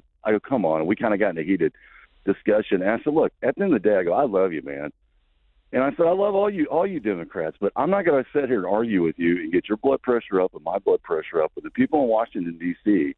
aren't talking about me and you, man. So we'll just agree to disagree, and you guys keep doing what you got to do, and we just won't talk about it. I'm not going to, like I said, it's not worth getting everybody riled about. And I got a good buddy that's probably getting a divorce here pretty quick.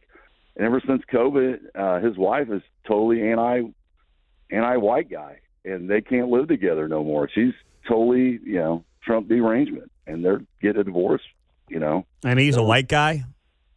Oh, yeah. No, that's kind of weird. That's kind of awkward.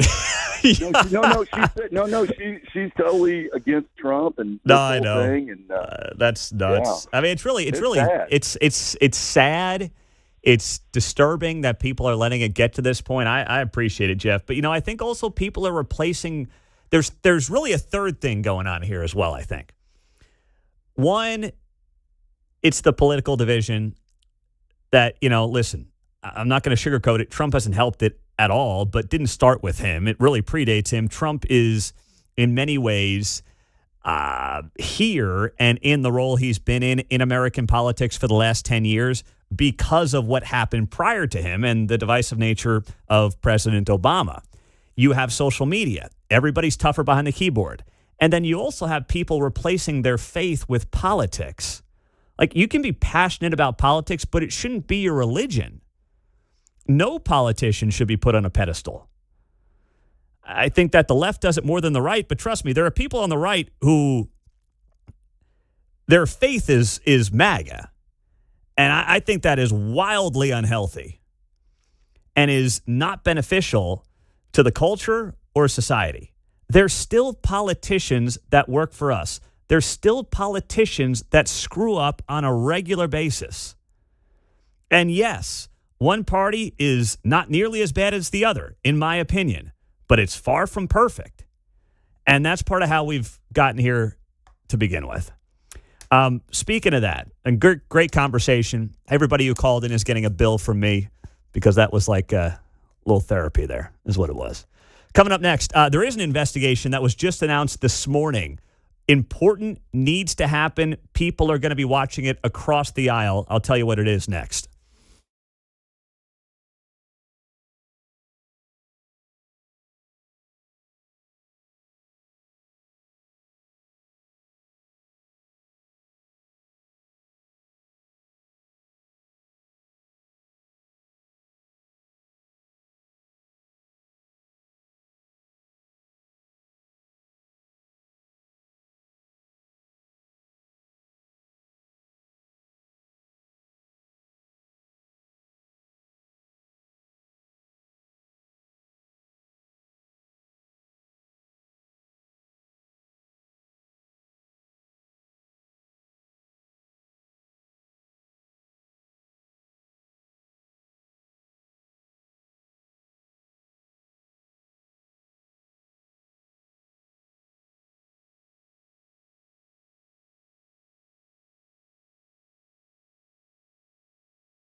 On Thursday's Guy Benson show, the family of Sheridan Gorman, the college student murdered by a criminal illegal immigrant in Chicago, speaking out. Coming up at 2 o'clock on KCMO. So yesterday, the news came out at like 5 in the morning that we were potentially nearing a deal between the United States and Iran. And I'm done believing these things until I see it. It's like the boy who cried wolf. And what you had happen yesterday at about 3:40 in the morning Eastern time is that there was $920 million worth of shorted oil contracts that were taken. 10,000 contracts worth $920 million. That's an unbelievably large trade, never mind for 3:40 in the morning.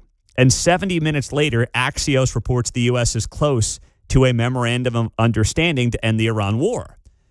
By 7 o'clock in the morning Eastern time yesterday, oil prices fell over 12%. And those shorts gained $125 million. Basically, some large-scale trader clearly had insider information and bet the markets that oil was going to come down and made $125 million on this $920 million investment. I'm sick of this. It's the third time it's happened during the war. It's gross. You've got regular people paying $4.50 for gasoline while someone's, making a $1 billion bet on gas prices coming down because clearly they knew something ahead of the Axios report coming out. And, I said at 6:20 this morning, the president's got to have a press conference and say, this is not going to happen on my watch, and we're going to investigate this. Well, this morning, Good Morning America, just last hour, reported this. Good morning, Robin. We are seeing those historic swings in the price of oil with every headline about the Iran war. And now we have learned that the Justice Department is investigating a series of suspiciously timed trades just ahead of major announcements about the war by President Trump. Sources tell ABC News that the DOJ, along with the Commodity Futures Trading Commission, are probing at least 4 trades in the oil market where traders made a total of more than $2.6 billion betting that oil prices would drop right before they actually did. Starting on March 23rd, data from the London Stock Exchange showed just 15 minutes before Trump posted that he would delay attacking Iran's power grid, traders bet $500 million that oil prices would fall. On April 7th, a few hours before Trump announced a ceasefire, nearly $1 billion in bets on oil dropping. Similar pattern on April 17th, $760 million in trades just 20 minutes before Iran announced the Strait of Hormuz was open. And on April 21st, 15 minutes before Trump extended the ceasefire, traders bet $430 million oil would go down. We do not know the identities of these traders, but these are very big payouts, raising concerns about insider trading. The CFTC and DOJ are not officially commenting, guys. Well, it's clearly insider trading. I mean, it's not a coincidence anymore. This has happened on multiple occasions since the war began. You had well-timed oil future bets, as they just noted on Good Morning America, March 23rd, April 7th, and now this one yesterday. And it bothers me to no end that you've got people personally benefiting when we're spending enormous sums of money on this war. We have men and women overseas who have lost their lives and or are risking their lives every single day. And clearly, there is a group of people who believe that they are either too big to be caught or too slick to be caught. And let's not forget, we're a couple of weeks removed from this guy inside the Pentagon getting caught for making a $40,000 bet on the capturing of Maduro when that happened earlier this year. Some guy bet on the Poly Market website like $40,000 that they would catch Maduro by the end of the month. They did. He made $400,000, and they got him. You're telling me they're going to catch that guy and they can't find whoever's betting $1 billion on the oil markets with insider information? Please. Trump's got to attack this thing head on because it looks terrible. 913-408-7957. Someone who's not looking terrible we'll get to along with your calls next.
from Lenexa to Lee Summit. You're listening to Mundo in the Morning on 95.7 FM, KCMO Talk Radio.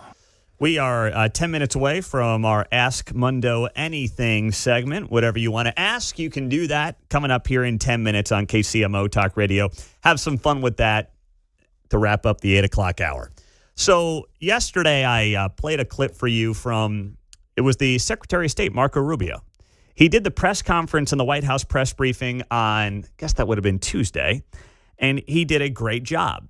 He did the White House press briefing because Caroline Leavitt, the press secretary, is about to have a baby. I don't think she had the baby yet, but she's out on a maternity leave getting set to have her baby. She'll be out for a few weeks.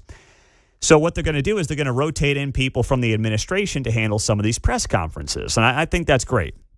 So Marco Rubio had this great moment yesterday, or 2 days ago now, and yesterday he turned it in to a social media post with dramatic music underneath it and little rah, rah, America, fire you up on a Wednesday afternoon type of social media post when Marco Rubio posted this.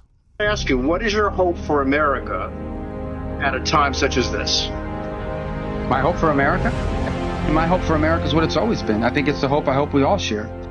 We want it to continue to be the place where anyone from anywhere can achieve anything, where you're not limited by the circumstances of your birth, by the color of your skin, by your ethnicity, but frankly, it's a place where you are able to overcome challenges and achieve your full potential. I think that should be the goal of every country in the world, but I think in the U.S., we're not perfect. Our history is not one of perfection, but it's still better than anybody else's history. And ours is a story of perpetual improvement. Each generation has left the next generation of Americans freer, more prosperous, safer, and that is our goal as well. And as we come upon this 250-year anniversary, I think we have a lot to learn and be proud of in our history. It is one of perpetual and continuous improvement, where each generation has done its part to bring us closer to fulfilling the vision that the founders of this country had upon its founding. How good is that? Oh, my goodness. That gives you a little bit of goosebumps right there is what that does from Marco Rubio. That's good stuff. People are aroused. I haven't seen people so aroused in a very, very long time. That was fantastic. You get that little theme music underneath it there from Marco Rubio. And yesterday we did a segment with you. We did like 10 minutes on this, whether or not you'd be Team Marco or Team JD Vance. And it was Team Marco by, I'd say, a 3-2 margin. Now, this was just a totally anecdotal radio poll that means absolutely nothing. But I did want to kind of see where the audience was at. And Marco, like I said, had probably a 3-2 edge when all was said and done. I look and listen to a clip like that, and I say, you know, that guy wants to be president, John. That's what I hear, and that's what I see there. I like music, and so production values appeal to me, but I think the beauty of that with the production and everything behind it is great. The beauty is the unplugged version that came first off the top of his head. That is so true. Yeah, the acoustic version, if you will. Unplugged, Marco Unplugged. Well, and he thought of that came off the top of his head to the point where it sounds like a piece that was scripted. That's what that I mean. Music. Yeah, it sounds like a speech. Mm-hmm. And that was just him riffing at a podium, not knowing the question was coming. Yeah. And that's a guy, you know, there's no speech there. When you sound that good in that moment with that question and you answer it that way, and you've got no notes in front of you. Now, listen, I spend 4 hours a day I have some notes in front of me, but I'm not writing things out. That's just not how I do this show. I have even more respect for Marco Rubio and what he just did there with that answer a couple of days ago. And wisely, his team has turned it into a now viral social media clip.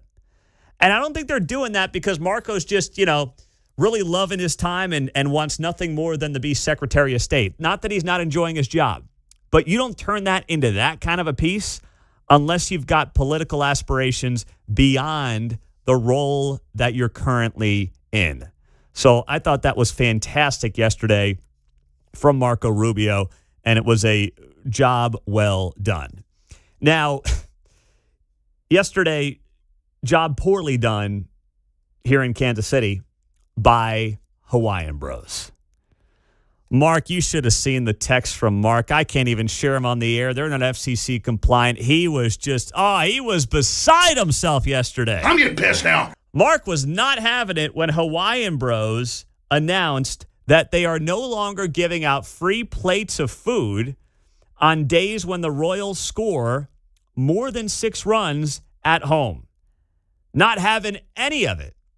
So if you missed it yesterday, here's what happened. Hawaiian Bros has been giving out a free plate the day after the Royals score 6 runs in a home game, win or lose. And needless to say, they've given out too many free meals in their estimation. So what did they elect to do yesterday? Well, they changed the rules in the middle of the season. They put out a press release here, did Hawaiian Bros, saying when the Royals plate 6 or more runs at home, Hawaiian Bros reward members will unlock a free classic plate lunch with the purchase of a plate lunch the next day. Boo. So now it's all about buy one, get one. When it used to be, they were just giving away a free one. They wrote here in their statement, you packed our restaurants, lit up social media, and turned this into something way bigger than a promotion. And honestly, we loved every second of it. Stop lying to me. No, you didn't love every second of it. If you loved every second of it, you wouldn't have changed the rules 5 weeks into the season. I mean, just at least be honest, right? If you're going to take away the free meal, I understand why you're doing it. Okay, apparently they've given away like 50,000 free meals in the first 5 weeks. That's probably an unsustainable model.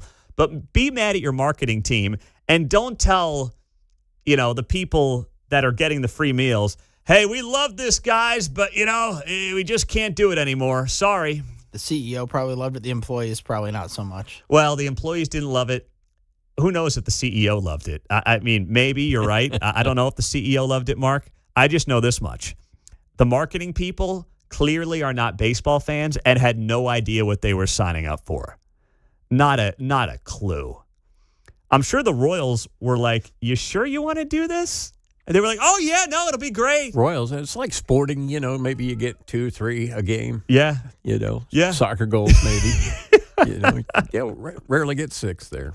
Well, we joked about it last month. Yeah. They moved in the fences in the outfield. Right. So did Hawaiian Bros know about that? Did they have any idea that was coming? Before or after the ink dried on that deal? Exactly right. This is the first year that Hawaiian Bros is actually out in the stadium, too. So they've got that partnership going. So I'm sure it was just like, we'll do this, kind of a thing. Yeah, that sounds cool. But, I mean, don't they look at how these deals are done elsewhere? Like McDonald's has the buy one, get one Big Mac when the Chiefs get a sack, right? Is that in any game or is that just home games for the Chiefs? No, that's every game. That's every game. I've never actually taken advantage of it, to be honest. So any game the Chiefs get a sack, you can get a buy one, get one at McDonald's on Big Macs. Okay, I understand that. Yep, they dropped off so much last year, I thought they canceled it. But that was just because we had pretty good years before. Well, and think about this, right?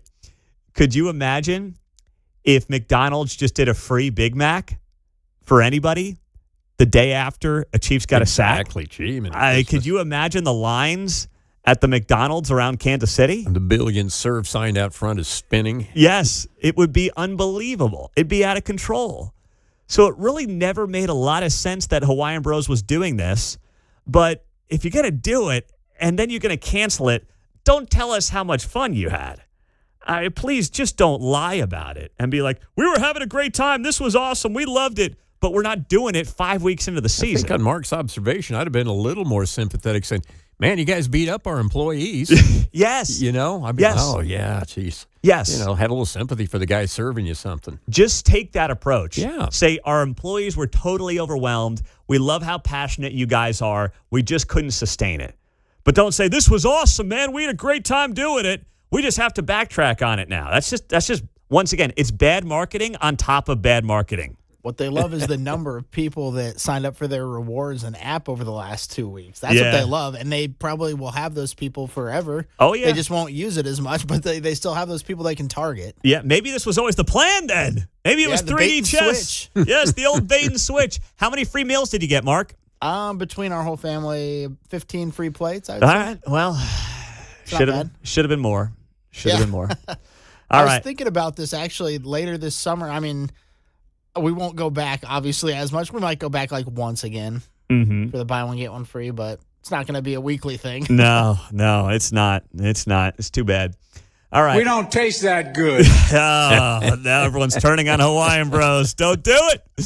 All right, let's get to Ask Mundo Anything. Whatever you want to ask, we have some fun with this segment every single week, all right? It's not Stump the Schwab. It's just anything you want to know. I mean, within reason. I couldn't answer one question last week, but I'll do my best. 913-408-7957. The phone lines are open for Ask Mundo Anything coming up next. All right, you know what? Speaking of things you want to ask yourself about, how about the upgrading the kitchen, the bath, whatever project you've got around the house? Let CMP Construction here in Kansas City help you out today. And I had somebody yesterday bumped into. They asked me about CMP Construction. They said, "Do you really know them?" I'm like, "Well, yes. I don't endorse somebody I don't know, but I know people may not realize that. But yes, I know Chris and Teresa. They were with us at the Guy Benson event last summer. If you were there for that." Family-owned, Kansas City company, KCMO Talk Radio fans for years, and they're not some big corporate remodeler in town. It's a team that will treat your home the way they treat their own, and they'll do it all. Kitchens, bathrooms, basements, full remodels. Let CMP Construction help you today. They do a great job with quality craftsmanship, clear communication, and you can get your free quote on your project from CMP Construction right here in Kansas City. They build trust one room at a time, and you can find them online right now. See their work. Find out the best way to get a hold of them. The phone number is right in the top right corner of the website, cmpremodel.com. That's cmpremodel.com. Start the conversation today.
You're listening to Mundo in the Morning on 95.7 FM KCMO.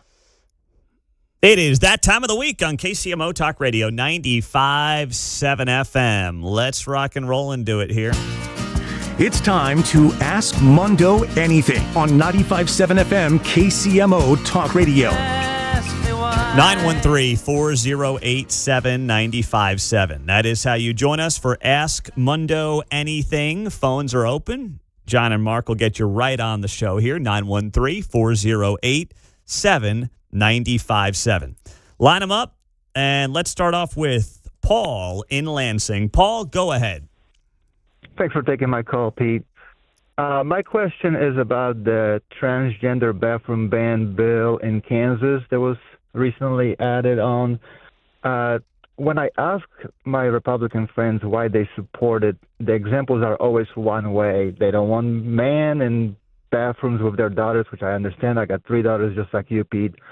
My question is, I have a friend, I used to work with a guy that has kids that go to the same school as my kids. His oldest daughter, since graduating high school about 5 years ago, has transitioned into a man. According to his Facebook, I'm not that close with him, but I follow his Facebook. This person now has a beard, has married a woman, looks just like a man. Which bathroom would you like this person to use? How about a single-sex restroom?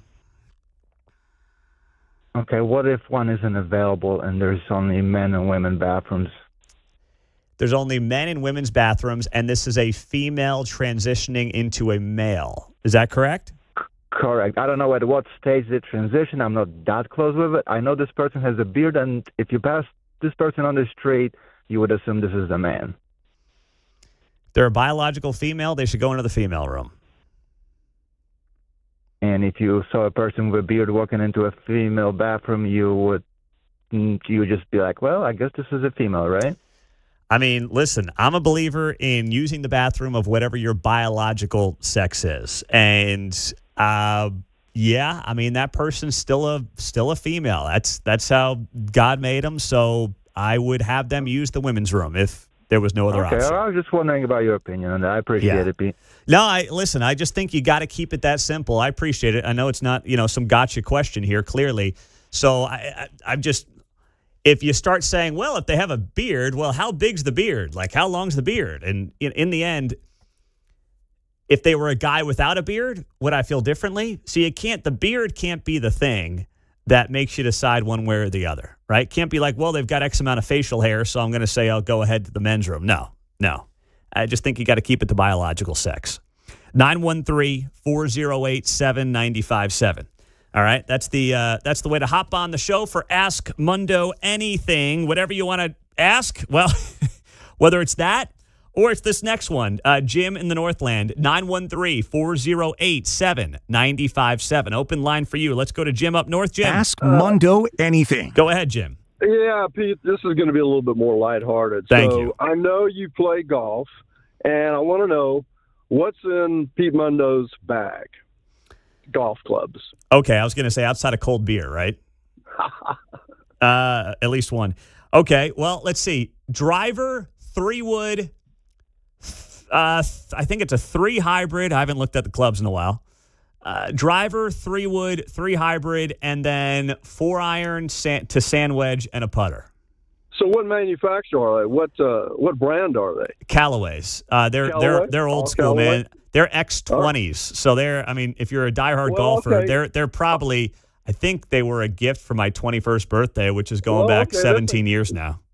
That's a good club. But listen, I work part-time at Shields in the golf department. So anytime you're ready to upgrade, we have 2 great simulators in there. Love to have you come in. I've been in the simulator. I've been in there. I took a driver in there maybe a year or so ago. I got into the simulator. We bought my oldest daughter's clubs there as well. It's like a little 3-set driver and iron and a putter. They had a good deal on those. So I bought those last year for her. I wish I'd been there when you were there. Anyway, love your show. When are you there? When do you work? On the weekends. Come by. Oh, I was there on a Saturday. It's been a while, but I was there swinging a driver on a Saturday. So I'm sorry I missed you, Pete. All right. Well, I'll try to get back there at some point. All right. Great. Do you have a club that can make my game better though? That's he hung up. That's what I really need to know. I need a club that just like makes my swing better, because I'm still waiting for that golf club to exist, and haven't found it yet. I guess you got to play more golf to get better at it. What a shame.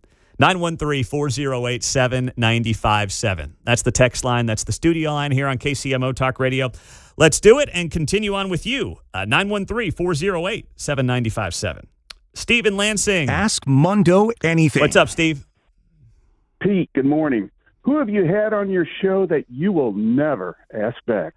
Oh, my goodness. That is a good question that I would never ask back. All right. I'm thinking local. I'm thinking national. Can I give you a name? I'm going to give you a national name. And I like the guy a lot. But whenever I have him on, I'm like, what was the point of that? Grover Norquist. He's the president of Americans for Tax Reform.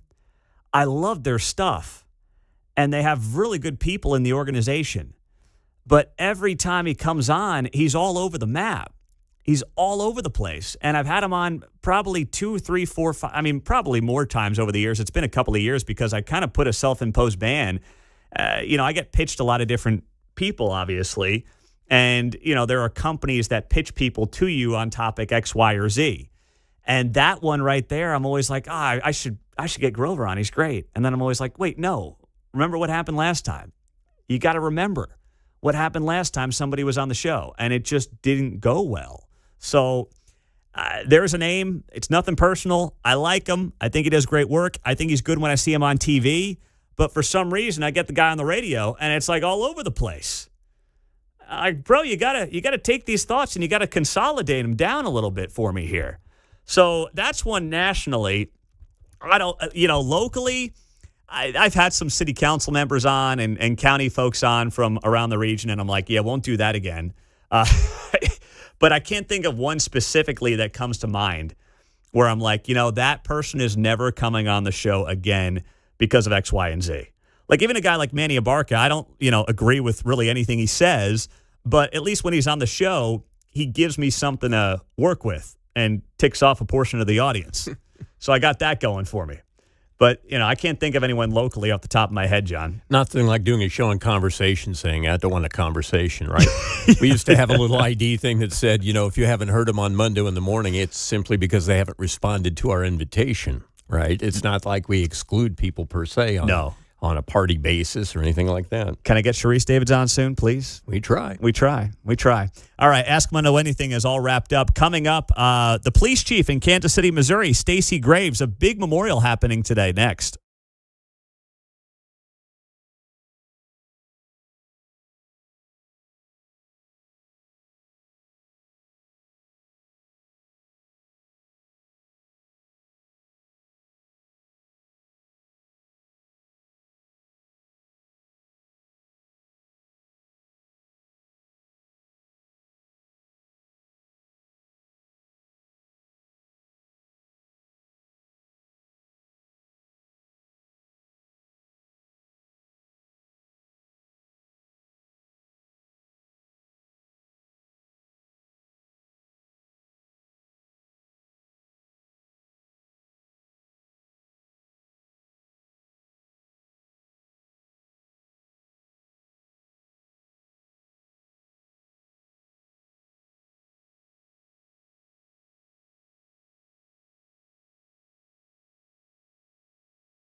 So today, KCPD is hosting its annual memorial service. They are going to be honoring the 120 officers in the department's history that have lost their lives in the line of duty. The ceremony begins at KCPD headquarters downtown, top of the hour, 10 o'clock. The police chief, kind enough to join us here for a few minutes on KCMO Talk Radio, Stacey Graves. Chief, good morning. Thank you for being here. Appreciate your time on the show. What do you want to make sure Kansas City knows about today's memorial service and the importance of this event for you, the department, and the city? Good morning, Pete. Thanks for having me this morning.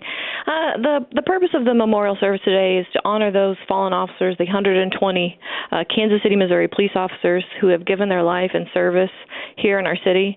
Not only is this a reminder of the service of those fallen officers, but it's also a reminder to our city of the risks that our officers take each and every day and the courage that they have to continue to answer the call.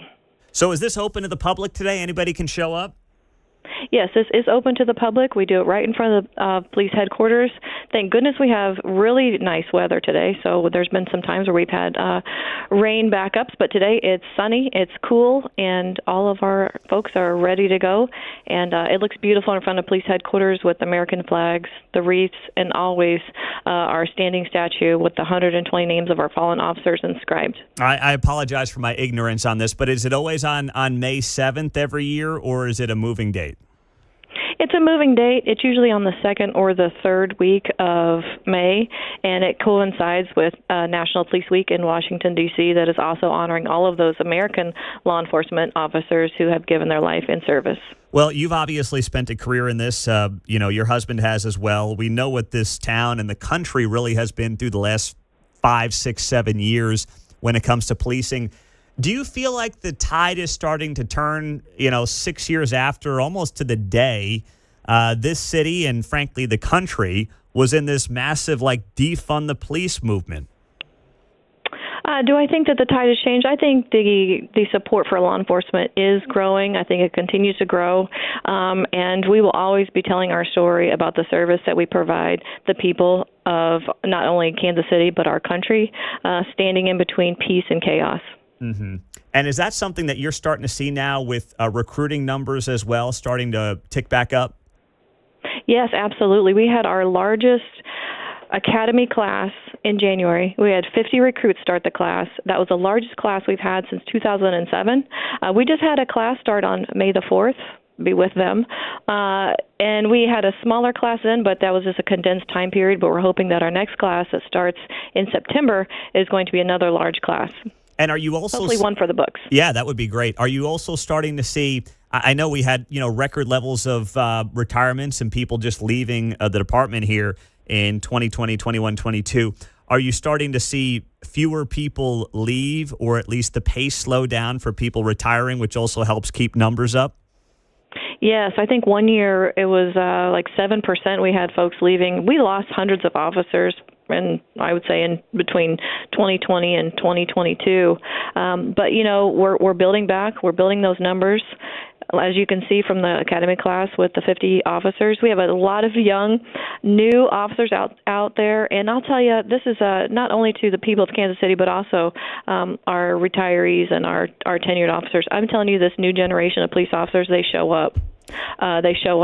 They're calm, they're trained, and they really harness technology to use it for the betterment of all people in Kansas City. Stacey Graves is the Kansas City, Missouri police chief joining us on KCMO.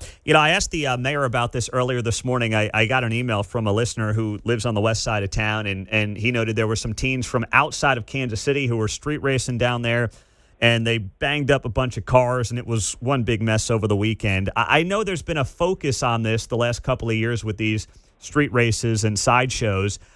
Where do you think the department is making strides on that, and where do you think there's still room for improvement, and what can be done on that front? Well, we are definitely making strides on street racing. It has reduced from what it has been in years past. We're continuing to do those large operations, but not only that, we have an entertainment district plan where we have additional officers specifically in areas deployed throughout our city to address the street racing. Every weekend night, I get an update of all of the activity, and those are usually always having some type of enforcement with our police officers with street racers. Now, we will be having numerous street racing and sideshow operations, as you've seen in the past. Those will be posted on social media. I thought that was really great how our team put some of those pictures together to let people know we really are taking people into custody. We're towing cars. We're towing motorcycles. That behavior will not be tolerated on the streets of Kansas City, Missouri. What about on the violent crime front? I mean, there are definitely some good trends, down about 25% or 20% from this time last year to date, down about 30% from 2023 year to date. So some good trends and positive news on that front. But, of course, everyone wants to see the numbers come down even further. This week, you also had the prosecutor of Jackson County, Melissa Johnson, say that she still has issues with the Stand Your Ground law, and she wants to see that reformed in the state of Missouri. Is that something that you believe needs to change to get these homicides down even further? You know, I got to tell you, we are law enforcement officers. We enforce the law. And I can tell you that with the violent crime that we had here in Kansas City, the trends going down, there is one category that's a little bit up this year, and that's our non-fatal shootings. And I will say, with that number, I hope to see that go down by the end of this year. That's the only one ticking up right now. And, we have different types of initiatives in place to address that, the Safe KC initiative, and also our officers out doing enforcement and ensuring everyone is safe. But for the most part, even year over year, to include that number that's coming up, I believe if you look at the 3 or 5 year, we're still at a decrease than we were in years past. So we are all trending in the right direction, and I'm going to do the best that I can to keep those numbers down. How about the World Cup coming up? How prepared do you feel for it? And is it something that right now is keeping you up at night, knowing it's a few weeks away and, we're going to have a lot of action here in Kansas City over those 6 weeks? I think the only thing keeping me up at night about the World Cup is just making sure that we have people scheduled. I think once we get all of our officers scheduled and they know what the expectations are and they know what shifts they're going to be working, I think that's calming. Other than that, if you ask the team that we've had working on this here at KCPD for the past 2 years, we would say, hey, can it just be tomorrow? Yeah, I get that. I think we're ready to walk through it. We're ready to welcome the world. And one thing that I've learned in this position is, make sure that you do everything you can on the things that you can control, and the things you can't control, make sure that you're prepared to respond effectively and efficiently. And we have that right now. We're ready to go. The bars being open 23 hours, good or bad idea? It probably depends on what bar it is and what time, to be honest. I don't know if there's going to be a whole lot of that here in Kansas City, meaning I don't know if that's their staff that want to stay up all night, but I'm not a bar owner and I don't run a bar. But the way I look at it, it's whatever it is, it's temporary. We have the caliber of men and women here on the Kansas City, Missouri Police Department that can respond to whatever comes our way. Should that be some issues with bars staying open a little bit later, we'll deal with it as it comes. But we're just looking forward to making sure that everybody's safe in Kansas City when the World Cup comes here. All right. Stacey Graves, the Kansas City, Missouri Police Chief on KCMO Talk Radio 95.7 FM, streaming all morning long on the iHeart app as well. Chief, thank you very much for your time today. Have a great event coming up here at 10 o'clock, and we hope you have an outstanding showing of support from the public as well. Thanks so much for your time. Thank you, sir. Appreciate you. Have a great day. You too. That is the Police Chief, Stacey Graves, on KCMO Talk Radio. So that's going to be at KCPD headquarters coming up at 10 o'clock. It is an annual memorial service that is in honor of the 120 officers who have lost their lives in the line of duty, and those names will be read aloud. The ceremony will feature KCPD's Honor Guard, a 21-gun salute, and a helicopter flyover. So if you hear guns going off downtown, just know it's tied to this. Thank goodness. Chief Graves will address the attendees, including surviving family members and dignitaries as well. So going to be a beautiful day. If you have time, maybe you work downtown, show some support for the men and women in blue. Back them. I really think that tide has turned in a big way. There's still a lot of work to do because 2020 set back law enforcement a decade in this country, at least a decade. And we're now 6 years removed from all that chaos from the Summer of Love, and you finally feel like the crazy defund the police crowd. First off, the facts have just killed them. Anyone who's tried their policies has seen an uptick in crime. Anybody who's gotten tougher on crime has seen a decrease in crime. It's so simple. I'm not in any way trying to simplify what men and women in law enforcement do, but none of this has ever been rocket science. Look at Washington, D.C. The president of the United States was truth socialing, if you call it that, this morning about how D.C. is at like multi-decade lows in crime. What happened to all that talk about, the federal law enforcement officers are taking over the streets of D.C. It's Gestapo tactics. No one's made a peep about that in months. Why? Because more law enforcement works, brings down crime. You're not hearing it from politicians on either side of the aisle because they're safer and their staffers are safer as well. This is not complicated stuff. And the fact that we ever got to the place where it was is really disturbing.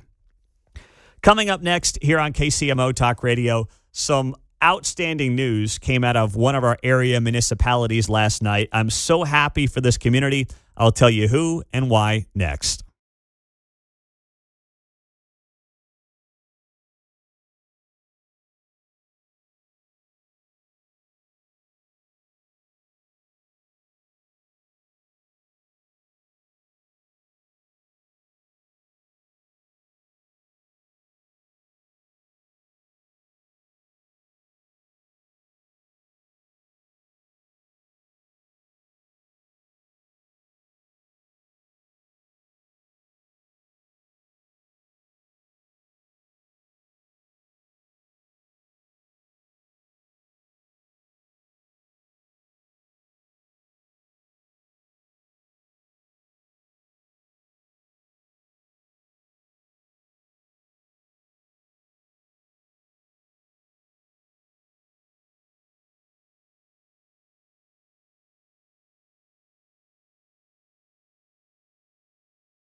from Leawood to Liberty. You're listening to Mundo in the Morning on 95.7 FM, KCMO Talk Radio. This was awesome. When I saw it last night on the local news, I was so happy for the people of Gardner, Kansas, who blocked the AI data center that was all but heading their way.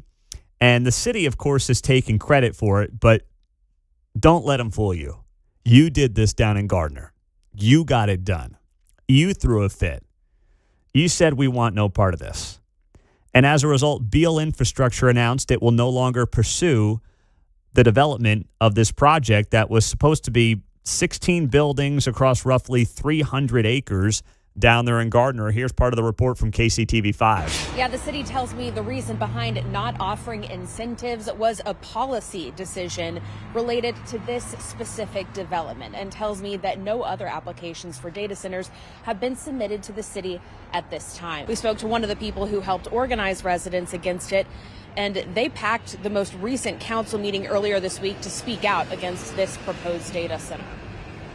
I think the city heard us at the meeting, and I think that we definitely had an impact. I think to some extent that these are inevitable, but I think that it's important that we voice our opinions and make sure that we follow the guidelines and the rules that were laid out for land and zoning and where these should go. That's exactly right, and it's so well done by the people in Gardner standing up, getting ahead of it, which unfortunately couldn't happen in places like Independence, and stopping it. You know, it's funny because, well, it's not funny, but it's ironic that these companies like to say, hey, we're all in it for you guys. We're going to back the schools. It's going to be great. We're going to be awesome partners. And the minute they can't get the subsidy that they want, they're out. They're done. They don't care about you. They don't care about your schools. They'll pretend to care about your schools when they can get a massive subsidy. But if they don't get what they want subsidy-wise, they will leave your schools high and dry. They don't care. They don't care about the kids in your schools. Please. They'll go on to the next town. And maybe they'll get one in Liberty or DeSoto or, Independence, where there's more friendly city councils. Kansas City, Missouri. But good for Gardner, making some noise and saying enough's enough. We're not putting up with this. Charlotte O'Hara, who's running for governor of Kansas, and she was a Johnson County commissioner a few years ago, she wrote an awesome piece here. And I shared it yesterday on X, and it was about how the property tax shift has happened across Johnson County over the last 35, 40 years. So you go back to 1989. 47% of Johnson County's total property tax revenue came from residential real estate. That's, those of us who own a home. Today, the number is 70%. That means 70% of Johnson County's total property tax revenue comes from regular people in homes. When 40 years ago, the number was under 50%. How does that happen? Considering all these municipalities promise that they're going to give away these subsidies, they're going to give away these tax abatements, and they're doing it to keep your property taxes down. They're doing it because the windfall of monies that will come after the abatement is going to be so good and so beneficial that we won't have to raise your property taxes. No, they're playing the corporate welfare game. And the homeowner, the little guy, is always getting screwed in that game. Every single time. Whether it's the data centers, whether it's Panasonic, whether it's the Chiefs deal, they're all under the same bucket and the same exact umbrella. They promise the jobs, the windfall of money. It's the same exact playbook for all of these chumps. You saw it this week with Black & Veatch. Black & Veatch got confirmed by Overland Park to get rezoned for their new headquarters down College Boulevard. That's $300 million in abatements and subsidies for just retaining the jobs that already exist there. 1 million square feet in office space, 160,000 square foot of retail space, 700 multifamily housing units, 88 townhomes, daycare space, 250-room hotel. Because, the one thing Overland Park is lacking is hotels and multifamily housing units, right? I mean, there's totally not enough of those in Overland Park. And you have people on the city council taking a victory lap. You have people like Drew Matrison posting and celebrating this news, saying, as I said in one of the meetings, this is like approving a new city. 1,500 residents and 2,000 jobs is basically all of Edgerton. He said, run for city council and you can do real life Sim City. Could you imagine? I hope his back's okay after he patted himself on the back as hard as he did for giving away $300 million from the taxpayer to retain jobs that already existed, while in his specific case, hooking up your friends and family with a killer deal and then acting like a big swinging D about it. I mean, just for a little background here, a little inside baseball, you have this guy on the city council, Drew Matrison, whose brother-in-law works for Polsinelli, the firm that also worked with the Chiefs to get their deal. He was Black & Veatch's representative. I mean, you want to talk about an incestual situation. That's it right there. That's a prime example of it. And this stuff is happening all over the metro. It's really bad, it seems like, in Johnson County.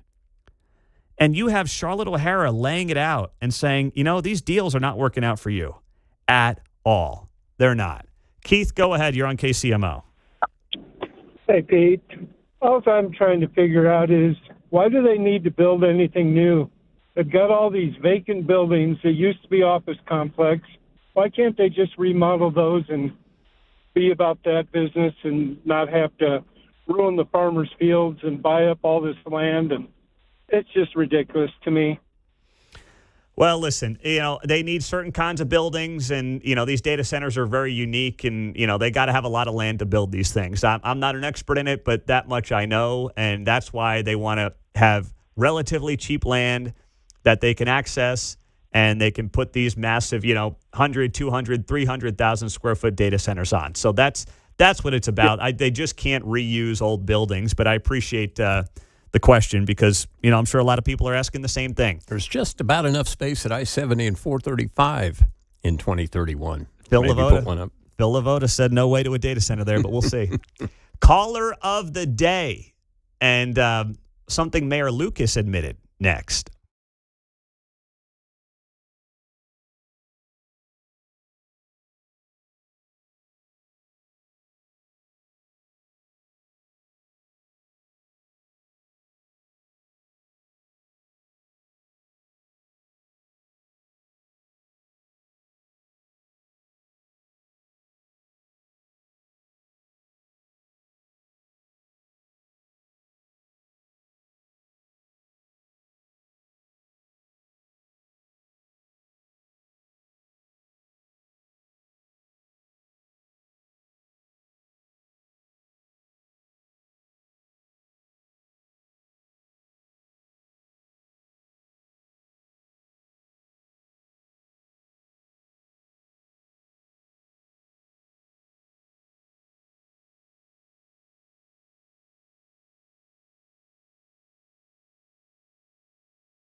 From Gladstone to Gardner, you're listening to Mundo in the Morning on 95.7 FM, KCMO Talk Radio. Well, speaking of Gardner, that's where our caller of the day came from this morning here on KCMO. Had the conversation because UC Irvine did this poll, got a lot of attention yesterday about how 37% of Americans say they've experienced a political breakup.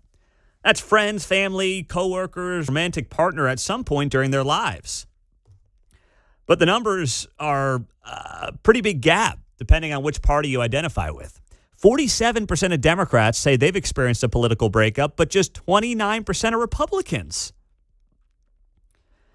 Among those who reported a political breakup, 66% of Democrats say they were the ones who ended the relationship, compared to only 27% of Republicans. So you tell me, who exactly is the party of tolerance?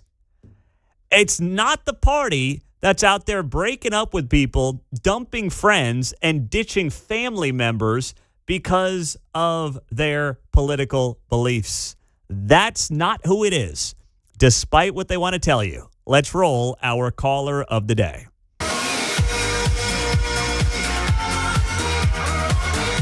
It's the Mundo in the Morning Caller of the Day on 95.7 FM KCMO Talk Radio. John and Gardner, go ahead, brother. Hey, Pete, good morning. I got several for you, but yes, I have been done. I can't, I'm going to have to charge you if you're going to give me several stories, okay? I'm not here to do therapy sessions, so give me a good one. I'm good. I've been dating a woman for like a year and a half. We both have the same leaning, so no, she's cool. But you brought this up. I'm looking back. I go, yeah, got dumped. Yep, got unfriended. I will tell you, when I was on Facebook dating, if a woman posts no Trumpers, but they were still attractive, and I'm okay. I'm not a great gift, but I'll kind of reach out and say, hey, I like your profile and da-da-da-da-da-da. And I say, oh, one more thing. Yeah, I do kind of like Trump a little bit. Oh, no, pedophile. And I'm blocked. I mean, so they believe what they say, but I mean, I'm willing to cut some slack, but people on the left, not so much. That's been my experience. Yeah. So you're saying you would date a woman who was like left of center and try to build a relationship, but the minute she finds out about your leanings, you're done. There was a woman, and, we were talking, we were hanging out. She would call me all hours of the night just to talk, and, which, I thought was great.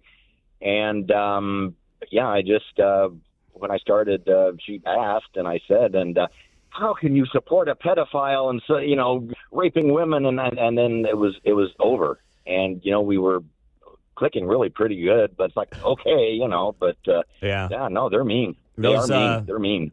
Those good looks are only going to get you so far, John. I guess. All right. But anyway, I'm doing okay now, but right. Yeah, there we are. Hang in there, brother. Invoice is coming your way, I'm doing okay? All right. Love your show, man, very much. I'm a big fan. There you go. John and Gardner, our caller of the day on KCMO Talk Radio. All right. Appreciate him checking in. Yeah, I just, you see these numbers and it's like so obvious, okay? When you call your political opponents Hitler and pedophile and things like that, and then you claim to be the party of tolerance while you're also dumping people in your life that you don't agree with politically, it kind of happened to, I don't want to say it happened to Kate, but I will say, she was close with a group of girls at her sorority at Villanova, and they were lifelong friends, but they've kind of drifted. They have a group chat where the liberals are always in there just spouting off on nonsense. And she never says anything. Most of them, not most of them, a couple of them are still unmarried with kids. So that tells you, or unmarried with no kids. That tells you a lot. And they just, they can't help themselves. They were literally, some of them were texting her during the Value Them Both vote back in 2022 in Kansas. Like, you got to stand up for women's rights. It's just like, no, she doesn't want to hear it. She just doesn't want to hear it. And it's sad when you talk about lifelong friends and, the group chat where it's always the people that lean left that are just nonstop talking about politics. And there's, a couple of them that are conservative and they just kind of keep their mouths shut because, frankly, they're busy like raising kids and doing important, serious stuff and trying to, guide the next generation, not just sitting around on TikTok going through videos about how Trump's going to become the next Hitler or something. Funny, you mentioned when there's work to be done. Yeah. What happened? Yes. Yes. Exactly right. 913-408-7957. All right. I just got this. I got a Facebook message here. Monica sends me a note. Pete, if you're playing matchmaker, I am still single and a huge fan of President Trump, and I love listening to your show. So I don't know, Monica, what you want me to do with this information. I'm happy to play matchmaker. I will not take responsibility for the wrong match, though. But whatever I can do to help, just let me know through social media, and we can get that done. She might be able to attract a little more attention if she puts huge Trump fan.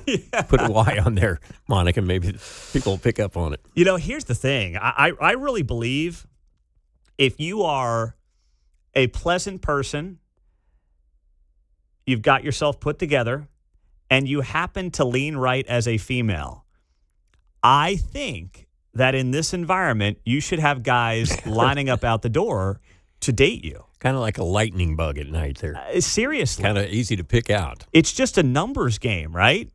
That's all it is. One of the reasons I left sports radio, I wanted to do news, but I also was like, man, I'm a dime a dozen in sports. If I go to news, I'm like, at least on average, the youngest guy trying to do news radio by 30 years. I'll take my chances there. Whereas in sports radio, every guy, under the age of 35 wanted to do sports radio. So I think you got good odds here, Monica. Whatever I can do to help, just let me know. All right, let's go to Paul. He's in Overland Park. We were talking earlier about these data centers, these subsidies, the burden on property taxes shifting to individual homeowners, despite the fact that government officials always claim these subsidies are going to help the little guy and they're going to offset your taxes. The proof is not in the pudding at all. Paul's in Overland Park. Paul, what's going on, man? All right, Pete, a little bit of a Thursday tirade. So first of all, this is more about separating the data center development from the tax incentives. And I think the data centers have gotten a boogeyman, but yet out in South Johnson County, I've got all these warehouses with all these empty gates. And I think they're more ugly, more aesthetically displeasing. And there's a lot of misinformation that goes on, including yourself, that data centers are dangerous or bad and all that. And here's what I can tell you. Data centers from a industrial development are more aesthetically pleasing. The noise comes from the electricity, and there's trends in the industry over the next 5 to 7 years to change the energy source, go to more of a non-water cooled environment versus all that. Now, what Charlotte's saying is absolutely right. All these incentives are different. So why aren't we protesting all these doggone warehouses that are getting the same incentives that these data centers are getting? Because that's really the sprawl, and those things are ugly. Well, what are the size of the? I'm you know me. In a perfect world, I'm an anti-subsidy guy, but I understand it's sometimes part of doing business. Are they to the tune of hundreds of millions of dollars in some cases? Because if they are, I'll rail on those too. I just don't see them in the news as much if they're out there. Yeah, well, I think because everybody treats them like, they take up, they're all about the same space building wise. They're big, 200,000, 300,000 square foot buildings. But the difference is there's, I think people gripe because of the water and the electricity, but the trends in the industry, as you probably guess, I'm in that industry, are moving away from traditional electricity. And that's another conversation for another day. And they're going to go to a liquid cooled environment, meaning using alternative methods to cool the servers. So that's going to reduce the heat, water, and all the consumptions that they say are all the boogeyman. but right now, if somebody says right now, hey, these data centers are having and can have significant negative impacts on the environment, that's a fact. I mean, you can make that statement, and that's a fact. Well, you also can make the fact with all the trucks running up and down 179th Street and all that, that they're a danger too. Well, that's fine, but that's fine. Both those things can be true. I mean, it doesn't matter. What I said is an accurate statement, so I don't know where the misinformation is. Well, but it's more about the misunderstanding that people say that so data centers are bad or they do that. I mean, I think the thing is that when you get into it, you got to understand where the trends are going. There are going to be things like but bad is in the eye of the beholder. Well, are we talking about incentives or are we talking about? But both. yeah, no one's Both. protesting. I mean, all both. the You've got energy consumption issues, right? I mean, that's a fair thing to critique. You have electronic waste issues, fair thing to critique. And then you can also say the incentives are bad. All those things can be true, and you can make that case, right? That's fair. Electronic waste, you cannot because you can't go into dumpsters. All the major manufacturers of computer equipment are 100% committed to, and folks like them, if they got caught into a e-waste dump into like the Deffenbaugh dump off of 435 would be a major issue, and it'd be a problem. So all the e-waste goes to other disposals methods. The incentives, I think, is the biggest gripe. And I think when you start to get into it, it's really, there's misnomers about kind of what's triggering some of the concerns. And I'm just talking about someone who's been in the industry, who understands and hears everybody kind of rant about it. Like, wait a minute here. I see these data centers. I've been in these data centers. And it's really more about, I think, the incentives of the drivers that are driving people nuts, and that's a fair stuff. Yeah, these are not job creators. Well, that's what I mean. I mean, they're not. There's 10 people that stand around these buildings. They're not job creators. To your point. No, yeah, and that's the whole thing. Is like if you said, hey, we're going to create 100 jobs for $1 billion in incentives. Dude, that's like throwing money. That's throwing money down the toilet. Yes, it's not like bringing Fiserv to the Sprint campus, right? Correct. I agree with you. So yeah, I'm kind of parsing some things, separating the development from, and I think we need to do part of it's like what you say about Trump. Got to get in front and communicate. Hey, here's where the trends are going. And I'm not saying there's not a lot of energy consumption and there's water consumption, but those things are trending to alternatives because of situations like, the industry can't support it and sustain it going forward. And it's all because of all the chips and the stuff that's being created. They generate so much heat that traditional methodologies will not. Well, I did see too, this Gardner proposal was going to use 75% less water than what they typically use in these data centers of that size. So the technology is, you're right, trending that way, and it's got to trend that way because it was unsustainable. But still, I think there's still plenty to critique, but I'm happy to hear and glad you called in, Paul, for the other side of it. So I appreciate it. Yeah, well, I'm still going to harass you later on this because I know you're going to rant about it again. Oh, so yeah. You know what? You can call up and be wrong again. That's totally fine. Oh, good job. All right, we'll do it over a beer. Okay? I'm fine. You know how to get a hold of me. Hit me up. It's all good. All right. See, that's how you don't end a I don't know Paul personally, but that's how you don't end a friendship over a disagreement. That's how it's done right there. Thank you, Paul. Clever, very witty. Thank you very much there, Paul. But yeah, you can be wrong anytime. I mean, the phones are open. All right, coming up next, we'll wrap it with Mayor Lucas, what he said this morning about the World Cup, the hype around it, and how, you know what? I think we may know who to blame for all this. Wrap up the show there, coming up next on KCMO. Speaking of water, we were just talking about water with these data centers. We've had a lot of water around Kansas City, and we're still in the thick of spring. So if you think you might be on the verge of some issue, maybe you've seen cracks in the foundation, maybe you're noticing just some water popping in, just something doesn't feel right. KC Pier is Kansas City's foundation repair experts. And, the best part about KC Pier, I called someone yesterday and I got, a robot. And I was like, really? Can someone just pick up the damn phone? KC Pier has a human being in Kansas City who picks up the phone. Talk about a bombshell. I know. It's shocking. But they are waiting on your call with someone who knows this town, knows the soil, and knows the concerns of Kansas City homeowners. KC Pier is locally owned, and every job is done by one of their own trained employees, no subcontractors.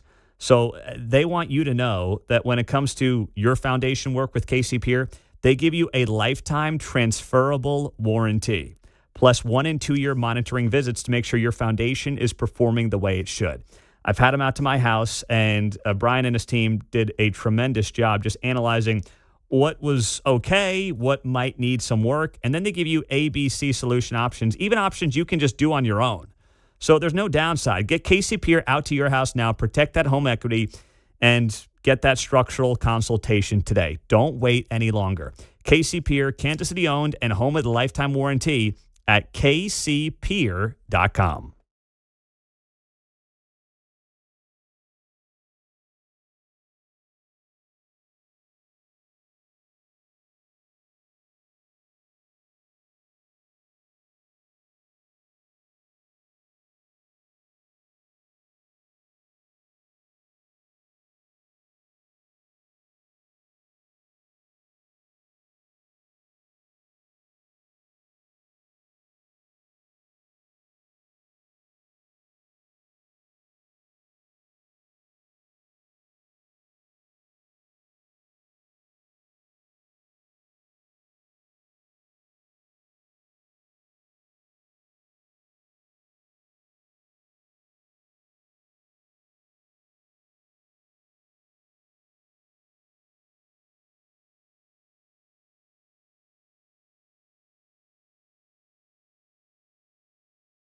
The fun's not done after Mundo in the Morning. Hey, it's Kevin Keatsman. Join me for Uncanceled at 10 o'clock right here on KCMO Talk Radio.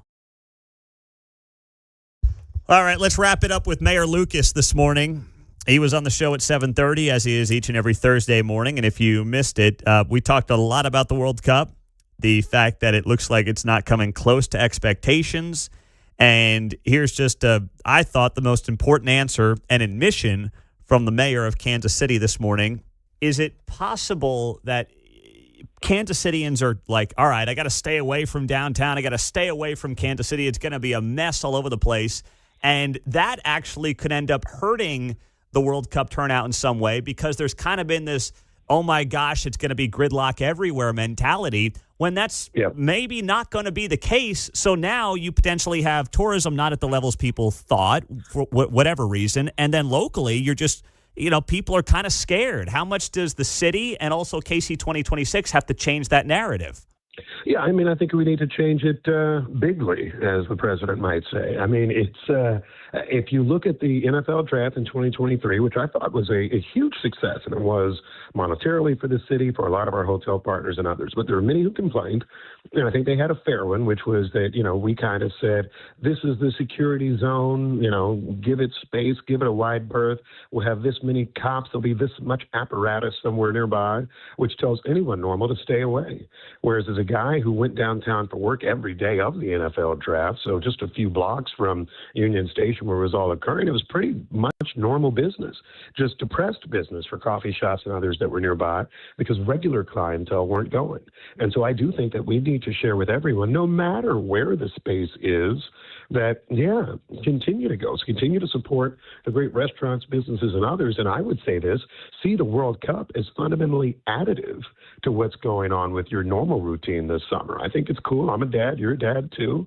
That, we'll get to have activations really all throughout the metro. I saw some in Johnson County Parks is going to do them. I think we'll have the usual Power and Light and others around here, maybe the KC Current.